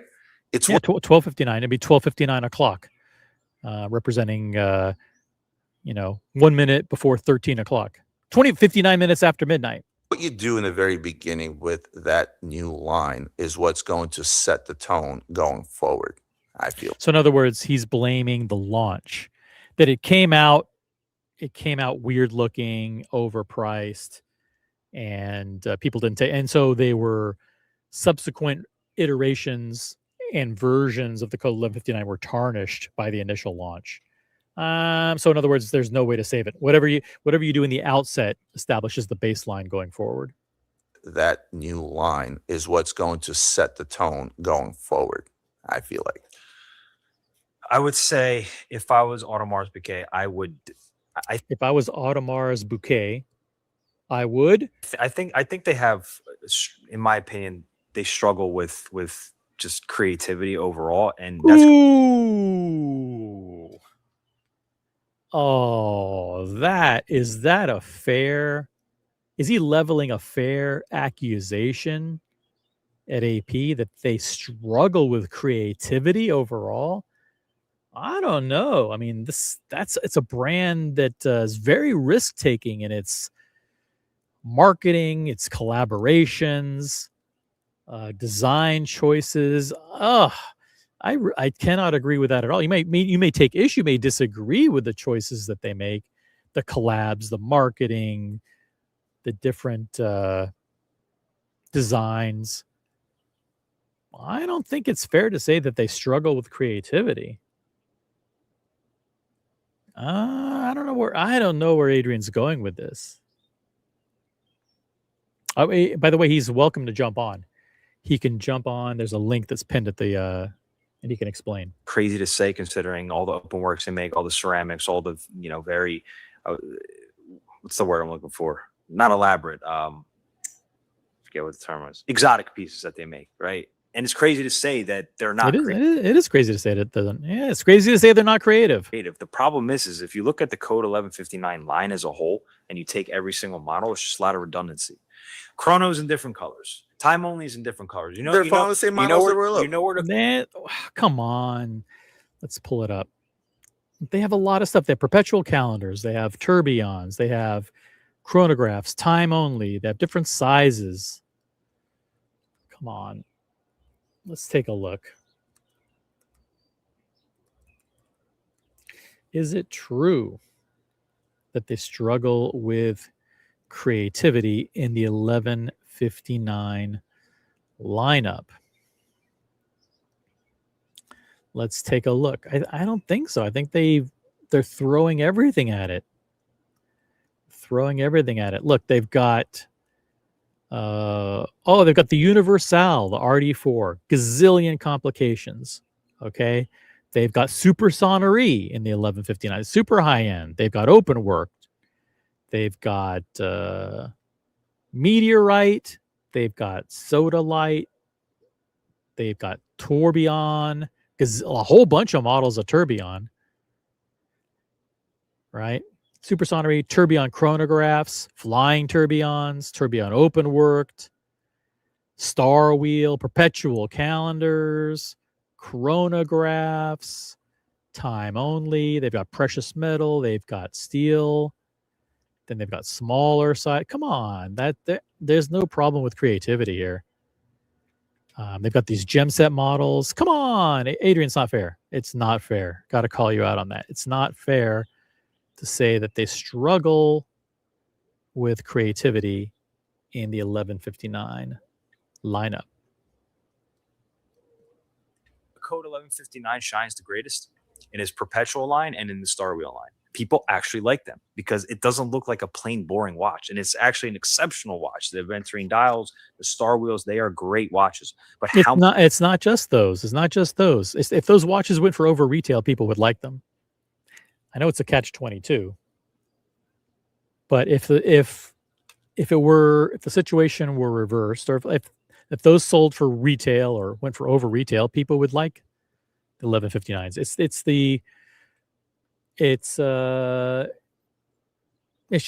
just people care about value. People care about the perception of value, and desirability changes what you think about the watch. How many different variations of a chronograph and a time only can you make? And they do that with the Royal Oak. It's the same thing. It's a blank canvas. Can't the same be said about all the brands out there? They'll follow the same suit. You take a model. Patek Philippe. Okay, let's run. Okay, let's compare to Patek Philippe. Look what they just did with the 5270s. Yes, you're right, but that's a complication that they had, and they have a lineage of that same complication, perpetual counter chrono, and it comes in 90,000 colors. Correct, but they also have inline perpetuals. They have perpetual onlys. They have. Well, I don't think that Adrian's argument holds weight, that they lack creativity in applying different functionality and different complications to the 1159 lineup. I mean, you saw it. Super sonories, tourbillons, flying tourbillons, tourbillon chronographs, gem set. They got everything. Chronographs. Annual chronographs. I get it. They have a huge selection of different complications and options. One of the things Code 1159s don't. One of the things I have to give And to Paddock, They do. They do. which is what I love, what you just mentioned when you're talking about perpetuals and then coming out with different colors. They don't do it right away. What happens with Paddock is they come out with a perpetual calendar chrono in, let's say, 3 colors. Then you'll wait. They wait to reintroduce stuff in metals. Look how long it took them to reintroduce a 5711 on a rose gold on a bracelet. There was almost a 10-year gap. Okay.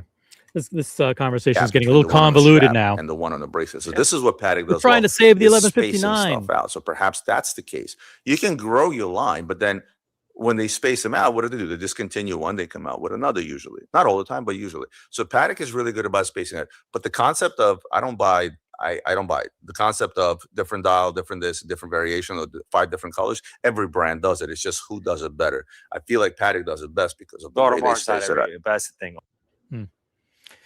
What's up, Capoeira? Become a member, guys. Just a quick announcement. Memberships in countries outside the United States, pricing is going to be adjusted based on exchange rates. YouTube is making changes there. And memberships, don't let your memberships lapse. Memberships pricing is different if your membership lapses or is terminated for any reason. ZeeDee's back. I'm back. ZeeDee's back. Sorry. I actually walked into a watch shop to get a link removed from a watch. And then I another panelist, which I was enjoying listening to. So I chose not to rejoin until now. Interrupt. I had to work also because I have a job. Oh yeah, but yeah. Well, it's only 8:07 in the morning where you are. So yeah, you're doing a little bit of work before you check out for the rest of the day. I get it. Exactly. Okay, so here's a comment for Brody, then we'll get to your comment or your input here. AP lacks intermediate complications. Okay, that's a good point. So Brody's saying that there's a middle ground, there's a gap where they have time only, they have chronographs, and then it kind of skips a level and goes straight to perpetual calendars, sonory, tourbillons, flying tourbillons, gem set, in universal, and super high and stuff. And he'd like to see AP with annual calendars and moon phases and something in the middle in order to revive the lineup. Any reaction to that, or do you want to just ignore Brody's comment and provide input? I think he's right. I think when you look at the AP catalog in any in whether it be in the code bucket or in the Royal Oak bucket, it's there's not a ton there to shop from. You go, and I'm going to talk about price for a second. You go from, what a standard steel Royal Oak costs to what the standard steel Royal Oak chronograph costs to then precious metal Royal Oak, and then you're into perpetual calendars. So, you're jumping, up to over $100,000. And if you look at Paddock, across their catalog in their complications range, it's far more shoppable at a decent price point. And if you're going to buy a complication in the code thing, you're just going to absolutely eat shit on the the amount that comes off when you eventually go to sell it. So so I think that AP's catalog across both of its mainstays in the Royal Oak and in the code is far less shoppable than across the broader Patek catalog in general, but just in terms of price and in terms of what is available. Good point.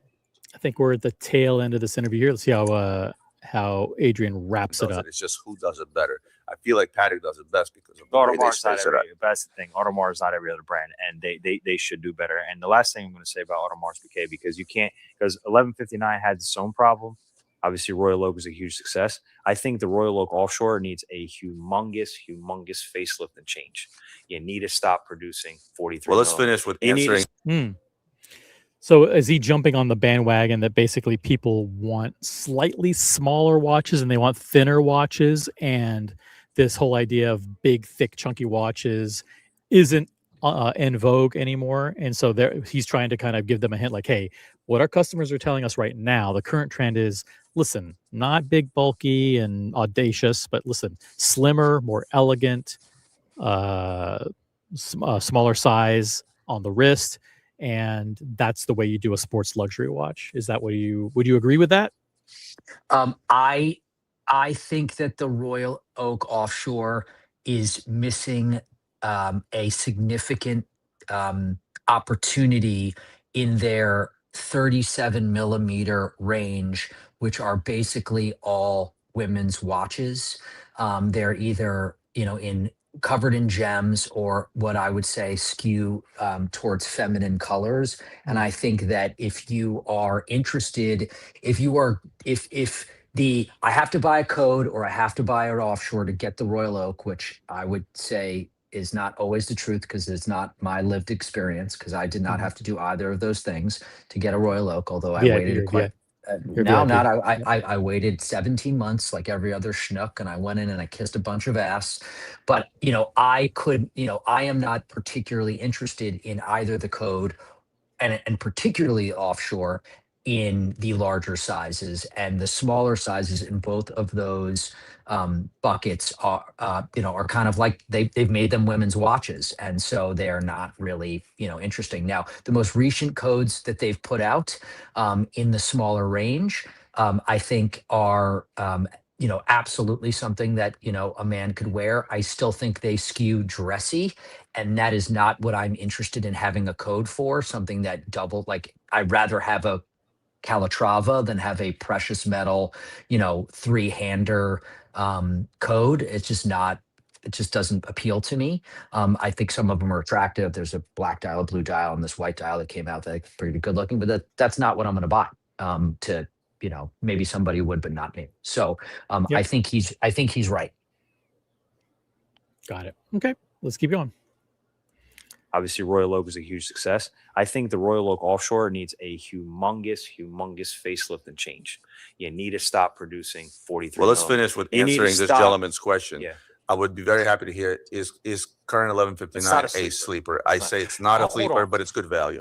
Good value. It's good value. It's good value. It's not a sleeper. You can pick them up pre-owned, and it's a watch that I would actually buy just because I like it pre-owned. But I won't. I could buy it. I do like it, but I won't vote with my money to actually buy one. That's the problem, is even at 50% off, it's still not a watch that it's like enough to actually buy it. Well, right? part of it is that the Dubai expat has the code that I happen to love, which is the kind of beige ceramic. Yep. Awesome watch. It's $31,000. You probably pick that up for. You'll probably see. You could see the regular steel ones out there for 19, 20. I've seen. Which means the trade price, which is the real value of what it's worth, is what you can get for it, is 15. It's crazy. Yeah. So, and the steel ones are 28 and change, not including tax. So you're over 30 grand. So the truth is, you have to be, you have to, if you like that watch, you have to be buying it from AP for a specific reason, whether that's to create, curry favor to get additional things. Because if you do buy that, you're going to get access to something that you want. You just are. But there's no reason to buy it at retail other than that. There's just none. If you want, go look outside. So I like that watch. I do. But yes, to your point, like, you vote with your dollars, and like, it's nothing that I've even really contemplated picking up at, below retail. Fair enough. Let's see if he closes out here for a very good discount. I say long term though, they haven't turned. But I agree with their notion when they say, listen, it's not a sleeper. They're basically saying it's not going to appreciate. So that's what the sleeper is. Like, sleeper means like it's undervalued and people are going to finally catch on. It's going to become more desirable than it is today, not at the numbers that they're producing. So it's not a sleeper. It's a good value. So buy it And if you buy it in secondary, it'll be, kind of worth. You're not going to get crushed because you're buying it already with 40% of the value knocked out of it. But it's not going to be an investment piece where it's going to go up in value. It's not a sleeper like the King Midas is. Or look, I like think that. of the ultimate sleeper is the, John Mayer Gold Daytona, something living in a case in plain sight that someone decides to make a thing, and then all of a sudden it becomes like the biggest thing. And even John Mayer wore a beautiful white gold with like kind of a turquoise dial, code 1159. No one's walking out and asking for that watch. It's just it's DOA. Yep. Cool. Well, I want to thank Roman and Adrian and the people at Luxury Bazaar, or the people from the Roman Sharf YouTube channel. Thanks to people from the CRM channel and Christian from Theo and Harris. I want to thank ZeeDee for jumping on, Jonathan Higgins and Curly from the franchise clubs for jumping on. Hope everyone has an incredible weekend. We'll be back with a show maybe sometime this weekend. And on behalf of ZeeDee and myself, enjoy your Friday night. Peace out and have a good one. Don't forget, become a member. I'll drop the link to the memberships in the chat real quick. Membership pricing is or has already changed. If you're missing out, then buy now before the prices go up again. Membership link coming now. Boom. Become a member like ZeeDee. Closing thoughts? What are you doing this weekend? Yeah. Have a wonderful weekend. Nothing, actually. I'm perfect. Nothing. So I'm psyched. I'm very psyched. ZeeDee, do you want to talk Breguet? I love those new tourbillons they released. Beautiful. Tourbillon.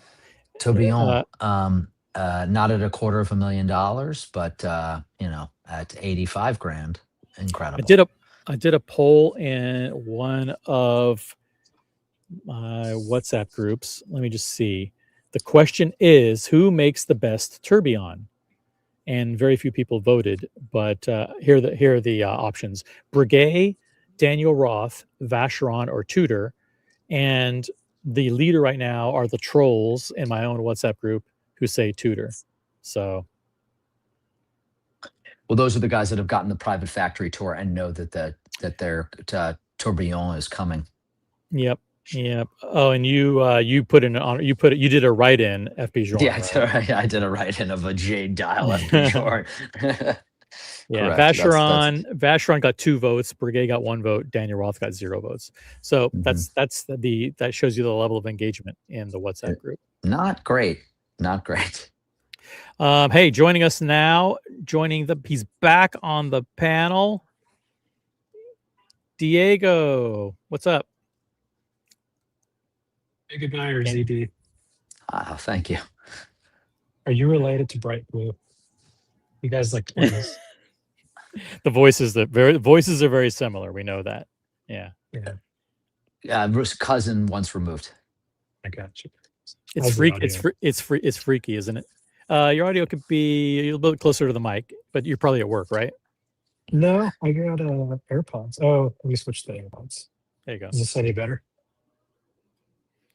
Check 1 2 1 2. Breguet. Are you seriously into Breguet now, or are you trolling me? I've always been. I have a Breguet.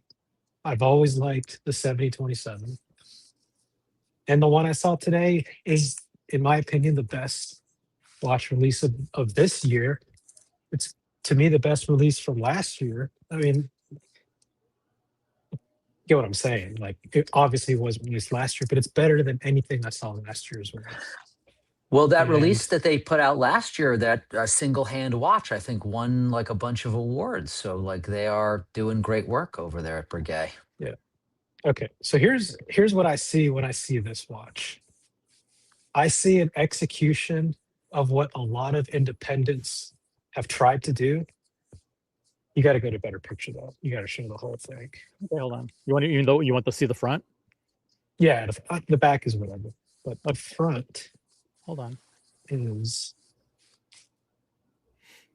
so many other brands try to do this, and Reshep is one of them. His watches are god awful, ugly pieces of shit with terrible finishing. This watch, and we can still see the same image. I don't know if you switched. Yeah, I'm tabs. switching. I'm switching it. Hold on a second. This is the best thing to come out of this year. The execution is perfect. The size is perfect. It's 35 on paper, but it wears a lot larger from what I've seen. I don't like the back, to be honest with you. Okay, I thought you said show the back. No, I said show the whole watch. Okay, show hold a on. picture where it shows everything. Okay. The strap, the back strap is really ties into it. the back is kind of terrible. I hadn't seen the back yet. Yeah, it's a little weird. A weird choice. How about this? I don't want to see the back. There we go. That's much better. I do like the yellow gold one is the one that I sort of responded to the most. The image on their website are much better, to be honest. This is kind of weird. Okay, hold on. The point that I'm making is we live in a world of the Wacos and all these weirdos in Miami that flex and travel the world for watches, and they go to castle tours, and they, they're such, oh my God, I'm just a fucking horology nerd. I'm a nerd at heart, right? They have these crazy collections. Everything in their collection is over retail, for one. But then they still fawn over the stuff, right? So you'll see them post this shit on their Instagrams, and they'll do interviews, and they'll have Breguet fly them out and show the watch and wine and dine them, and oh my God, 35, perfect. Oh, you guys went 35? You went smaller? This is incredible. You know what these people aren't going to do? They're not going to fucking buy this watch. But they will gladly spend the same amount of money, if not tens of the amount of this watch, on other brands because they go over retail. But they will never say it's because they go over retail. They will say, I appreciate the horology, the history, the story, the finishing, the execution, the term. If this was a Reshepi OC, oh my God. The exact same watch, just change the Looks name better. on the dial, change the name on the dial to Reshepi, you would have all these fucking losers fawning over it and pining to go get one. You'd have idiots like what's her name? Miss GMT. Did you see the videos of her going to Reshepi and the stupid marketing campaign she's done? No. Trying to, guys, look, this is the Reshepi. It's the best thing I've ever seen. Blah, blah, blah, blah. It's like, shut up. 6 months ago, you were wearing Seikos, okay? Timexes, And now all of a sudden you want to Reshepi. You people that are willing to drop hundreds of thousands on Daniel Roth and Jorns and all this kind of shit, go buy this watch. Put your fucking money where your mouth is. You're not going to do it. And it fucking infuriates me because this is the best watch of the year. But you know what OC would say? That's because they're smart and they buy things that hold value. Hey, you know what? I totally agree with being smart with your money and buying things that hold value. And if you can, buy things that appreciate in value. But fucking say it. Stop with this bullshit of, oh, I'm just a nerd. Well, we say it here. We're pretty blatant about it. Not you. Okay. I'm talking about all these social media people. Yeah. That the social media people.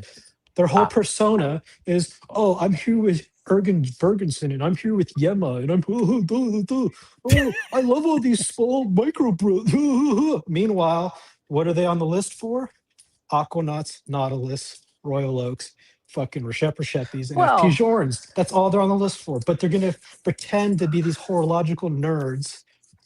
Put your fucking money where your mouth is. You want to spend 200 grand on a Reshep? Go fucking buy this thing. You won't do it. How much? What's the price of this thing? What's the price of a Breguet? This thing's 200 grand. Now, so listen, if they're such fans of horology and finishing and design and execution, all this shit, here you go. I guarantee you, not one person that's promoting this watch will go to the Breguet AD and order it. They won't do it. There were 2 Breguet tourbillons that sold at auction last weekend. 2 from 2 different auction houses. One sold for about 38, and one for maybe 42. That were beautiful vintage Breguet tourbillons. That the kind that were Swiss Peruca would be on this channel saying, these are brilliant watches. And at that price, it's hard to argue because Daniel Roth you can't get at those prices anymore. Daniel Roth Tourbillon, You can't even get them. out of can't even get them. They're out of this world. And what's the other one? Roger Smith. You know? Yeah, Roger Smith, the British guy. That's another. Does he do example. Tourbillon? I don't know.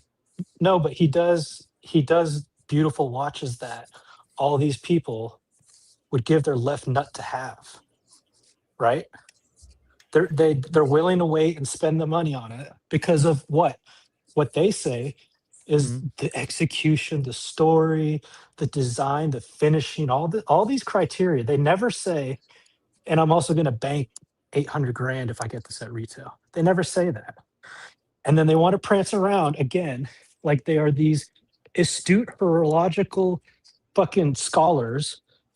You know, I'm here today with Elise Nardine. We're looking at, well, shut the fuck up.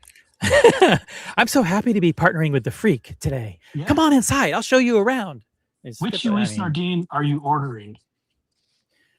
Yeah. No. Is Breguet's problem a combination of the fact that they're very corporate, owned by the Swatch Group, and that they don't have that winning collection that goes for over retail that provides you with an incentive to appreciate their complications and say, oh, you know what? I do love Breguet and I'm going to get it because I know that if I get it, I'll be able to get this. Like, I mean, that's the sad reality of people have choices with how they spend their money. And they feel like, okay, if I'm going to buy this, I'm going to buy it in secondary because there's not that one thing that I want. And I totally agree with that strategy. I don't disagree with that at all. You know, there's no carrot if you buy this Breguet. If your question is like on the merits, this is a better watch than Simone Brett. This is hand engraved, hand guilloche'd. The tourbillon's better. It's more attractive. All that stuff. You probably aren't going to get much argument. The people who say Simone Brett is better are the people who are going to give you the false rationalization. Except for the fact that Simone Brett is available in limited numbers. I would say two things to you, Diego. One, and this is not me carrying their water. Like Waco he's in the business of selling ads, so he's never going to be honest. He owns a magazine. That's what he does. Oh, so, it's not even him. It's not even him. It's other people too. And the reality is, and this may sound horrible, and I may regret saying it, most of the people that you are seeing on social media, okay, showing these watches when the embargo ends and put them up, they cannot afford the watches. Period. Oh, but those people though would, like I said, give their left nut for a Rochette, totally, 100%, for a Journe, for any of these pieces. And you know what though? When they give that left nut, you say why? Their answer is, just the history, independence, the craftsmanship, the story. What they never say is, I spent money. 70 grand for this Havana. I sold it online for 230, or I spent 200 grand for this Rochette. It sold for auction for 1.8 million. They don't say that. They want to have this humble persona of I'm just a watch nerd. I don't even look at value. It's really what speaks to you. Shut the fuck up. I'm sick of it. I'm sick of all these people grifting off these brands, getting free trips. You know what the worst thing is? Atlanta Watch Society. You know what these guys do?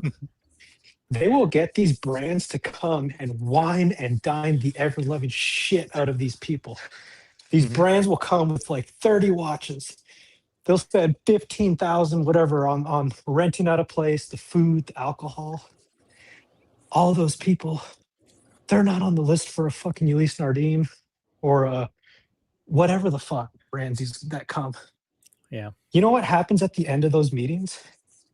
The brand guy goes up to the main dude. He's like, dude, you told me 3 people would be interested. What's going on? Oh, yeah, I can't control. But listen, the food was amazing. This was so cool. We got a lot of great photos we got so many great photos for Instagram. Like this is gonna really help my image. No, it becomes marketing for the brands. Exactly right. For the brands. Exactly. As I said, so listen, it's a cesspool. That's what I described it before to OC about an hour and a half ago. The environment that we exist in, that we tolerate, that we enjoy, that we play in, has become a cesspool of social media influencers being flown over, embargoes lifting, them pushing mediocrity, us as collectors still going to suckle at the teat of like loser ads who won't break you off anything that you want till you buy something you don't, brands jacking you by raising prices Look, constantly. here's This is where we are. here's how the conversations go. Thank you so much for coming. Atlanta Watch Decided. Let's give a round of applause. Thank you, everybody. This was amazing. God, what a And then he great goes- brand. he They goes, really treat "What?" their I'm what sorry, a family. What a great family. Hold on, everybody. What? No, I'm good. No, thanks. You know what? I'm gonna wait for the one that really speaks to me. No. They're all great. No, it's just I'll take. Look, I have your card. I'll call you. I'll call you. No. It's fine. Oh wait, you'll sell it to me at cost? No, you know what? I'm really gonna hold out for the one that speaks to me. That's what happens. These fucking guys are like, if we did such an incredible job, if our watches are so spectacular, why isn't anybody buying them? Why are we traveling around the United States doing these fucking meetups for people? You know why? It's to feed the egos of all these people going to these meetups. They now have a social life off the dollar of these brands. And they get to post on Instagram, oh, look at me. I'm at a fucking private event. I really wonder also, like, what is the cost base for this watch from Breguet? Is it, these things are probably, I don't know if this is going to be like boutique exclusive, which would obviously like kind of take out Says it's a wholesale, novelty. the wholesale number. So let's assume it's a boutique exclusive. Ultimately, like, these brands price these things in the most insane ways, and maybe they think they only need to sell 3 and that's enough, because Well, here's the thing with a watch like this. A watch like this, you're taking somebody off the standard production line, right? Mm-hmm. So it's nothing more than sticks and stones. It takes you taking away someone from your standard production to build 10 of these or whatever, however they made. You prorate that amount to the price of the watch. I've always said this: tourbillons, perpetuals, flybacks, all this shit. It's just extra screws and springs. The materials are inconsequential. The man hours, oh my God, from 200 pieces in a movement to 300. That doesn't justify a 10x price, right? It's the fact that you're taking people away from the standard production lines. The only thing that could save Breguet at this moment is if someone like Reshep or Francois Paul Journe was like, I'm buying this brand. Like, that's it.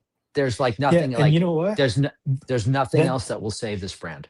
Then all these hype boys would be all over Of course, this shit. 100%. Because I'm telling you, that watch, of course, like it or not, watch, like it or not, has the exact DNA of all these other independent watches that we've seen coming out the past couple of years. To me, though, the execution shits all over all those other brands. If this is your style of watch, this is better than a Reshep or Sheppy. This is better than anything else in the same genre. And these people will laud over it and say how amazing it is. And what a breath of fresh air that Breguet went 35 millimeter. Again, it's going to wear like a 38. They're going to give it accolades up the ass because they recognize it, right? These are watch nerds. They're astute horological scholars. They're not going to fucking buy it. No way. And they have the only justification they have of not buying it is the secondary market price. And to OC's point, there's no care at the end. And I'm totally fine with that if they admit it, but they won't. And it's fucking annoying. It's annoying to see all these people that only care about brands that are going above retail. And those are the only brands they're chasing. And they're happy to give up 6 figures, multi-6 figures to get those pieces. Because I'm telling you, ZeeDee, the people that you said can't afford this watch, they'll make it work for a fucking Journe or Roger Smith. Yes. Trust me. Trust me. Course. They will make 100%. They will fucking remortgage their fucking home if they get the call.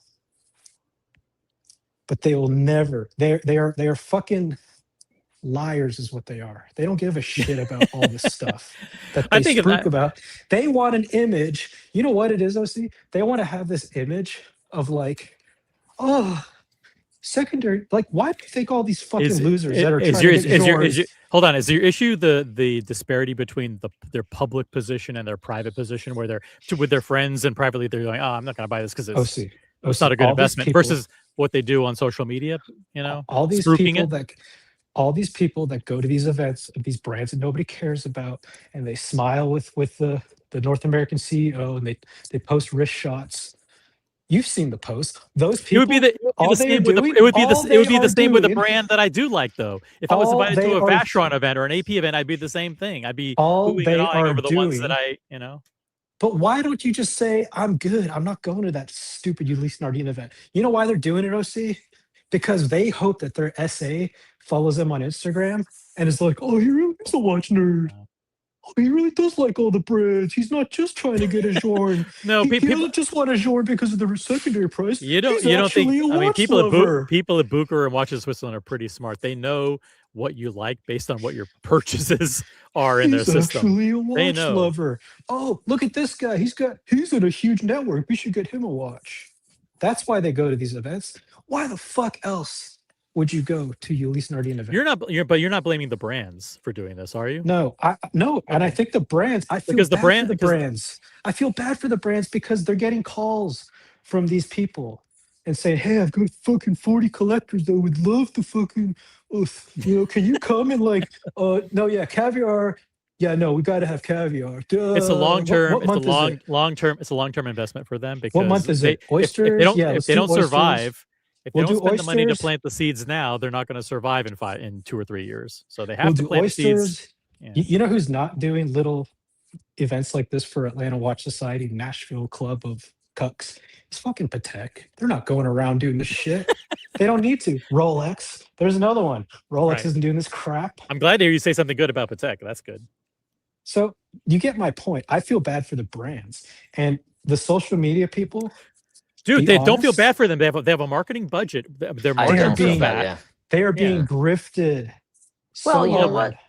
The truth is they have no choice because they're facing both two buckets. One, irrelevance in terms of ascribed value, right or wrong, through what people are valuing in the marketplace, and two, a nonstop raising of price economy where they're totally unabashed and unafraid to jack the shit out of you, across their watches. It's just like, it's unrelenting. So while I may feel bad for the marketing guy who's got to fly and schlep to some place, who's probably a nice guy, just like wants to keep his job and doesn't know what to do, I do not feel bad for these brands.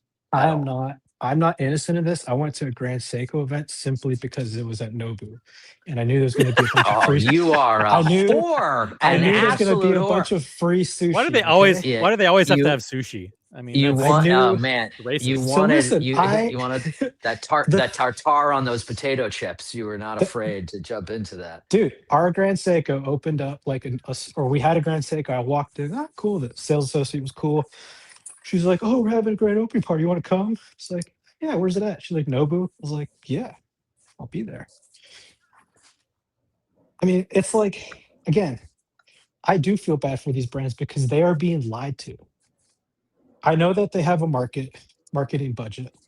I know they need to go out there and promote themselves.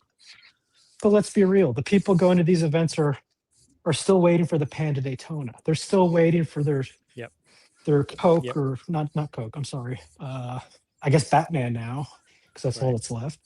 They are not going to spend $35,000 to $50,000 on your niche watch. Doesn't matter how good the cheese was. Doesn't matter how great your handshake was. Doesn't matter that you guys share a same passion for race car driving or whatever the fuck it is. They've got 40 people per event. Shaking hands, laughing, smiling, posing, taking wrist shots, reels, all this crap. Hey guys, I'm here today with Spreek Marine, and this is their new blah, blah, blah, blah, blah. It's so cool. If you love blah, blah, blah. Did they buy one? No, they did not. And neither did any of the other 40 people.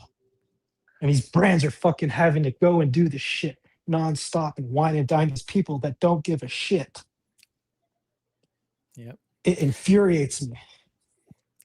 Well, I mean, they have to. I mean, what ZeeDee said is basically it. They're battling irrelevance. They can either be in your Instagram feed or they can be one of the 450 other brands that are completely non-existent, have zero mind share, and will be gone soon. So it's at least you know who Ulysse Nardin are. At least you know Moser's Dude, still alive. At least you know Speak Marine still exists. You know what? You know what happens when I see a brand is willing to come and wine and dine total strangers in some austere city? You know what that tells me? Don't buy that watch at retail. because they will literally, you can literally get it anywhere else for 40% off. It's bad marketing. It is the worst marketing ever. You should know this, OC. Yeah, but Rolex does it and does it differently. What they do is they have their releases and watches and wonders. Then they do the road show at the Amam, whatever the fuck is it. You know that place in New York, the Amam at the $1,000 a night, and they invite people there, and it's a different, but it's still doing the same thing. It's showing. I know, but you know what, OC? Not everybody gets the invite. It's I know, true. but I've never gotten it. It's a closed book. You can't really compare anything to Rolex. Truthfully, it's a closed book, dude. My fucking. Hey, Ulysse Nardin, is it cool if my neighbor comes? Yeah. Well, I mean, you can't compare. Truthfully, you can't compare anything to Rolex, to Patek, P, or to Journe at this point. And then three or four other independents. You can't compare any of those brands to anybody. So all these other people are out there, Willy Loman. They're peddling their wares. That's just the nature of it. This is peddling an irrelevant object that none of us need.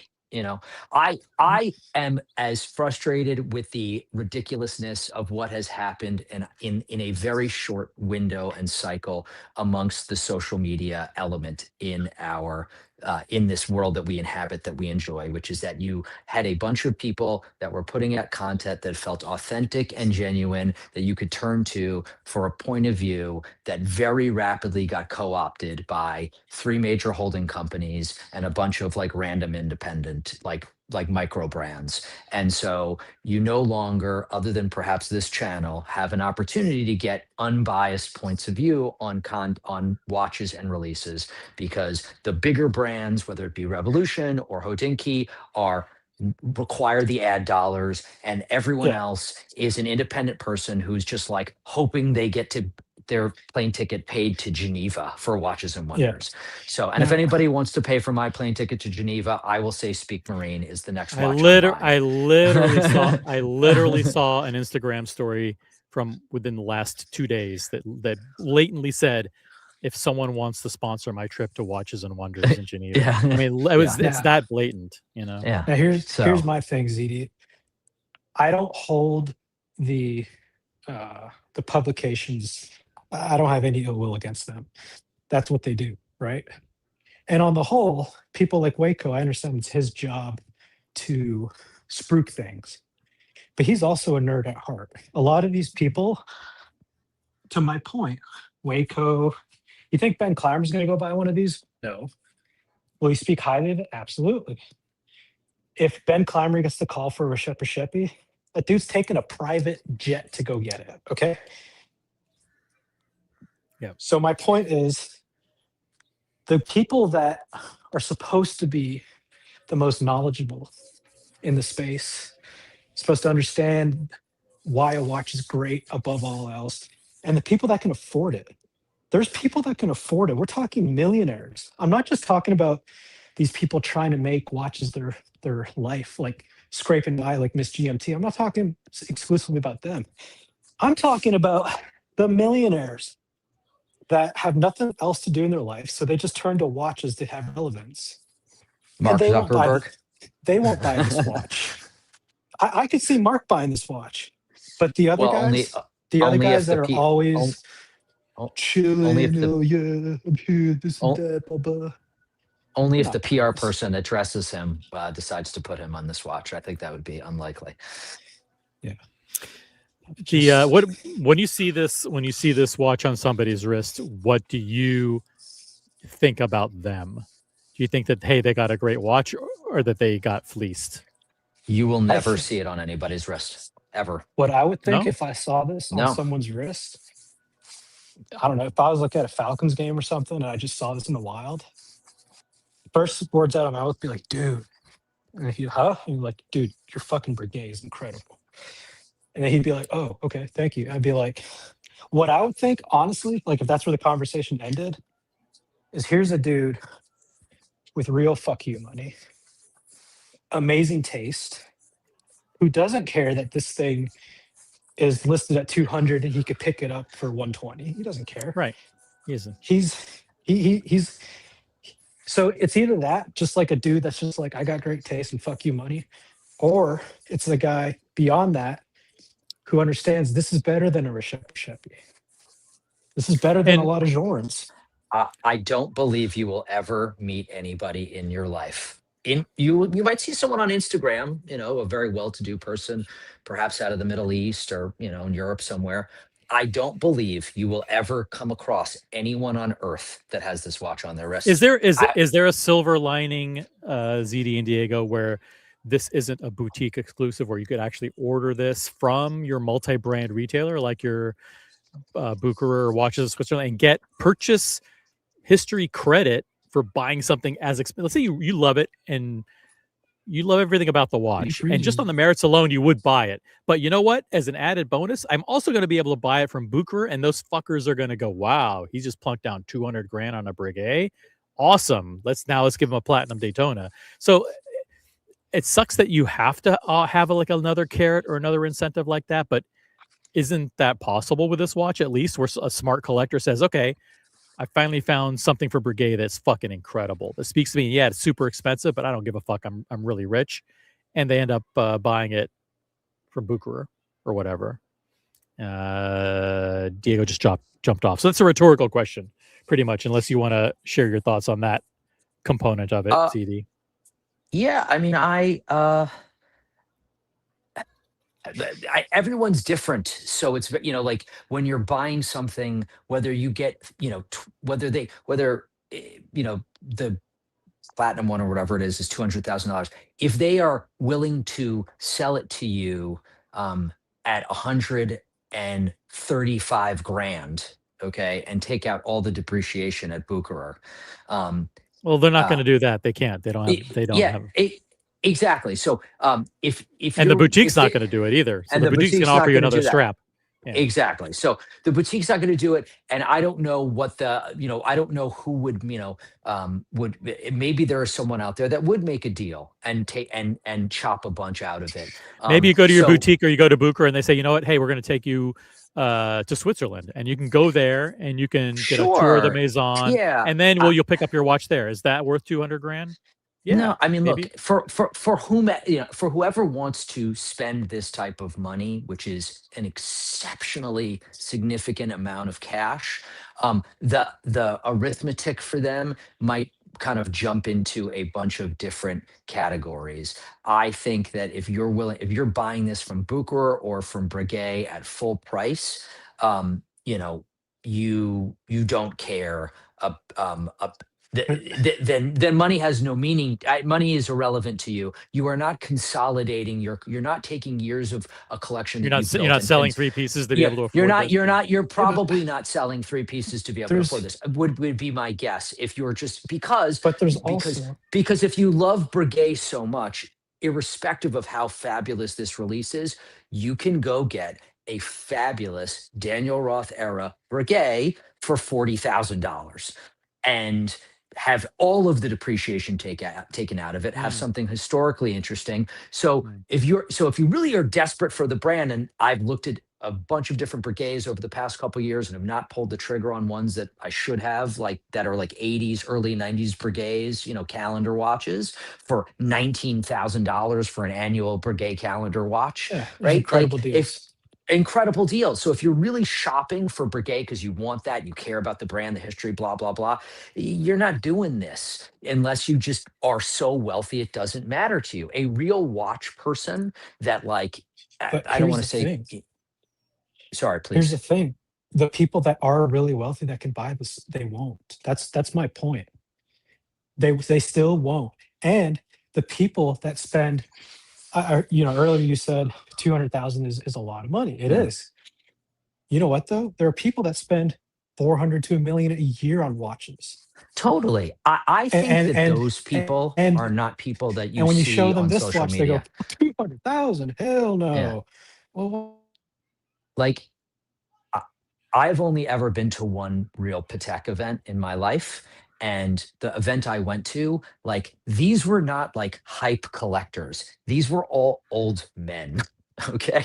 Like, that's who like gets the invite to like important Patek events. And I got to go with one of those old men to an event. That was it. Okay. Like, I'll never be invited back. But like, that's who's there. Like, yeah, there's a smattering of like, oh, maybe I recognize this person's kind of famous and that person I know is a billionaire.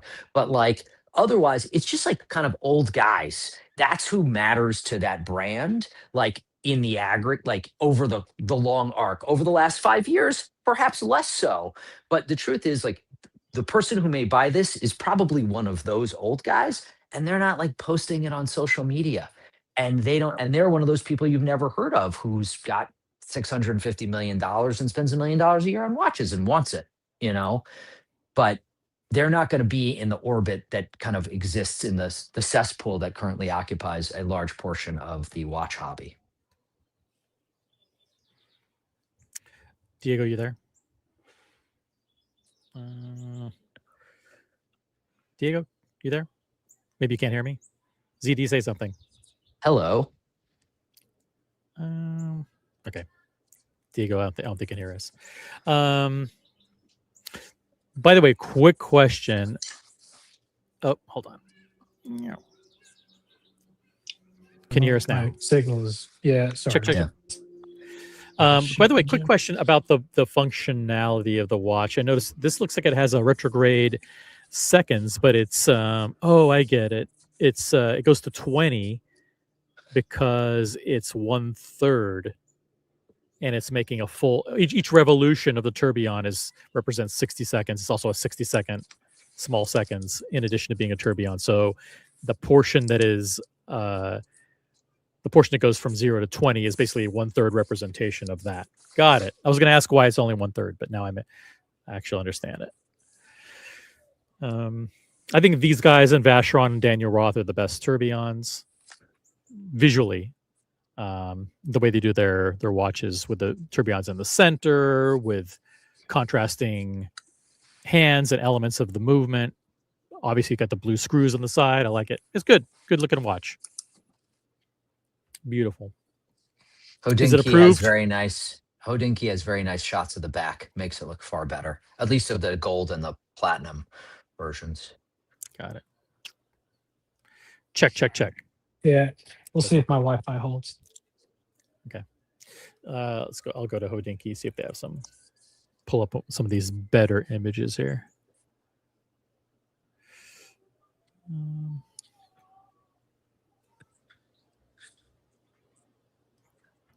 All right. Well, point made. Let's see. I want you to start going after these people that suck the money out of these brands like vampires. Listen, instead of these like lottery dudes, like you got. I You don't gotta call go these after. people out too. I don't go after them by name because a lot of them are in New York, Diego, and I have to see them at events. I called one of them out, and I had to stand next to the guy. Have you ever really looked at a Seiko? I mean, aren't they fucking fabulous? I'm This is wearing the a coolest watch Seiko. ever. I'm wearing Nothing a wrong with Seiko that. as we speak. Nothing wrong with that. As we speak. Not approved. So you like the Definitely gold not one. approved. You like the gold. I like the one on the right. I like the one on the Oh, right. the I mean, one on the the- right? Dude, the I like one the on the left. left, I like the case color, and I like the fact that it has high polished lugs and high polished bezel. I like that, but I wish it had a different color dial. You know what else Breguet did, OC? They fixed the atrocious lugs that all of their watches have. Look at these lugs. The straight those straight lugs. You mean, Yes. that they have on. Yeah. Yes. They This is fixed more it. of a Patek-ish, conservative, normal looking case. It you is. know? Perfection. 9 millimeters thick. They kept the Thin. coin edge case, which is Thin, beautiful. yep. It's an They awesome didn't do watch. anything. They didn't do anything stupid with the bezel. You know, this watch could have easily been ruined. If they had just like, if one thing, look at my screen again. Yeah, if they had made that center register white instead of having that kind of platinum gray, that would have been it. It would have been disgusting. I would say one flaw in the execution of I'm not sure if that's yellow gold or pink gold, but is the strap. That tan strap. Oh, I like it. You don't like it? Doesn't no, do it for reminds you? me of the 5224 strap or whatever it is. Yeah. 5226, yeah, the one. Yeah. I like that the blue is blue on the underside. I'll show you a picture of the movement. I think that the back is very cool with this sort of like blue with all the writing in it and the blued screws. If my collection wasn't awesome, or trade in. Your collection has a lot of dogs, Diego. That you either either have sentimental value or you were gifted them, and you feel like you can't. I know, sell them. but I have 2 pieces I could trade into that, right? But they're great pieces. What I'm saying is, if I had a collection of, like, if I had Green Machines collection, where it's just like Submariner, Green Submariner. It's a fucking great collection. See, that's my kind of collection. I love that one. I love Green Machines collecting. Here's my Seiko. If I had a great, hold on. If I had a Green Machine collection, I would trade into something like that. Oh, look how blurry and ugly it is. That's Bright Blue's patio. That's Bright Blue's patio. I've been there. Uh-huh. Holy shit! It is Bright Blue. No, I've met ZeeDee in real life. He's not Bright Blue. Although they're in the same field, similar field. Ugly watch. You get what I'm saying, though, right, OC? Like if you had a $200,000 collection of inconsequential pieces, and you're like just waiting for something, this would be, again, don't buy it at retail if you can find it for 180 or 160. I think this is a worthy piece to get into. But here's the issue. It's not really Breguet's problem. Here's the issue is that ZeeDee brought it up earlier. If you really love a Breguet tourbillon, you have had your opportunity to buy one all this time anyway at pennies on the dollar, and you still have to, and you still compare this one. You have to compare this one new modern at retail price versus a Daniel Roth or a Breguet tourbillon that is for 1/4 the price. No. I'm looking at this. Go back to the platinum if you don't mind. To me, it is all emotional. It's all visual. It has nothing to do with, oh, well, you can get one with the lugs you don't like for 40,000. Why? That's why I didn't get one. You know, there are Breguets that I like, but there's like things I just can't do. I can't do those straight lugs. Okay, so you don't see any flaw. So they fixed the case. That's the main thing. To me, the reason when I saw this watch this morning, the first millisecond, I was like, whoa, what did I just discover, right? Because this is like it's a Breguet. Holy shit. They did an amazing job. The other Breguets, I agree, there are great values if you look at the specifications, right? Platinum, tourbillon, Daniel Roth was working there at the time. Wow, it's amazing. All that stuff doesn't matter to me. What matters to me is the watch. And this execution, now when you start comparing prices, you do have to ask yourself, you know, is it apples to apples? Are you getting your money's worth? Maybe, maybe not. Because really, you're paying an extra $160,000 for different lugs. You can get a fully diamond out Breguet tourbillon from Jama Shop for $77,000. You know, so obviously, look, this is a beautiful watch that they put out today, and they have done a fabulous job. I am looking. This is probably a women's watch because it's 35 millimeters. No. I'm the one I'm looking at on Jama Shop right now, which is diamond. Yeah, diamonds. Not the one today. And I don't discriminate about sizes of watches. So, but this watch, you know, covered in diamonds, 77.5. So, you know, the truth is, the watch they put out today is gorgeous. It is. Now all the you things sound like Brian. described. Now you sound like Brian the Pipe, though. That's Brian the Pipe mentality. I No, bought this but- ugly ass watch because it's got No, diamonds. but I'm not saying. I'm just simply saying that, like, at the end of the day, if a tree falls in the woods, did it really fall? If Breguet puts out a watch, did it really put it out? Because no one's gonna fucking buy it. So, you know, they can do all these great things. but they have lost relevance. And yes, the relevance has moved to people that are probably doing things that are not as quite, as fabulous as they are. And that's their own fault. It's been mismanaged Dude. by the brand that owns them for a long time. And you're never buying it. I'm never buying it. And we're never going to see it. Yeah, but guess ever. what, ZeeDee? Guess what, ZeeDee? If you were minted, you'd buy it. Right? If I was minted, I would have called my guy this morning. Dude, I guess. when is I it don't coming know. in? I mean, when is it I coming get, in? I'm coming to get it. that is fair. I do not operate at the place where I can casually think about that sort of Yeah. money, and it doesn't matter to me. And so, ultimately, You would, right? You would get it. I still think about, if I became minted tomorrow and this amount of money didn't matter to me, my mentality would still be, I'm not paying retail for this fucking thing, because I just couldn't bring myself to do it. If I was born into money, if I was an Arnault, it didn't matter to me, and I'd never known what it meant, what it felt like to buy something and feel like you were getting a deal, then maybe. But for me tomorrow, probably not. I mean, that's just the truth, Would you still go out and laud about how amazing it is? Cost per wear, as I was taught. Cost per wear. Cost per wear. See, but I could see you and I could see people like Christian talk about this watch and be like, now would I buy it at retail? No, it's probably going to be cheaper on secondary and might pick it up. None of these other guys are saying that. Yeah, that's true. I mean, that is true. But And then the you point have of people, today. You have people that are like, fuck, it's 200,000. That's a lot of fucking money. Those same people, again, the left nut goes away the second they get a call for something over retail. Now it's not a lot of money. But those same people are, I love watches. Oh, I don't care about secondary market prices. I don't look at that. No, it's just this and that. Blah, blah, blah. If you think I didn't email Rekshepi the moment the chronograph came out, you would be sadly mistaken. Okay, it's too big for you. It's too big for you. Fair enough, but I like things that are beautiful, and I'd like to try it on. And yeah, I'm not afraid to say that I wouldn't mind having a piece of his that would be, go for over retail. I'm not a moron. So I guess I'm a moron. And on that No, note, if he called me, I'd buy it and I'd sell it the same day. Chief Moron saying thanks to Diego, ZeeDee, Jonathan Quayle Higgins, Curly for jumping on.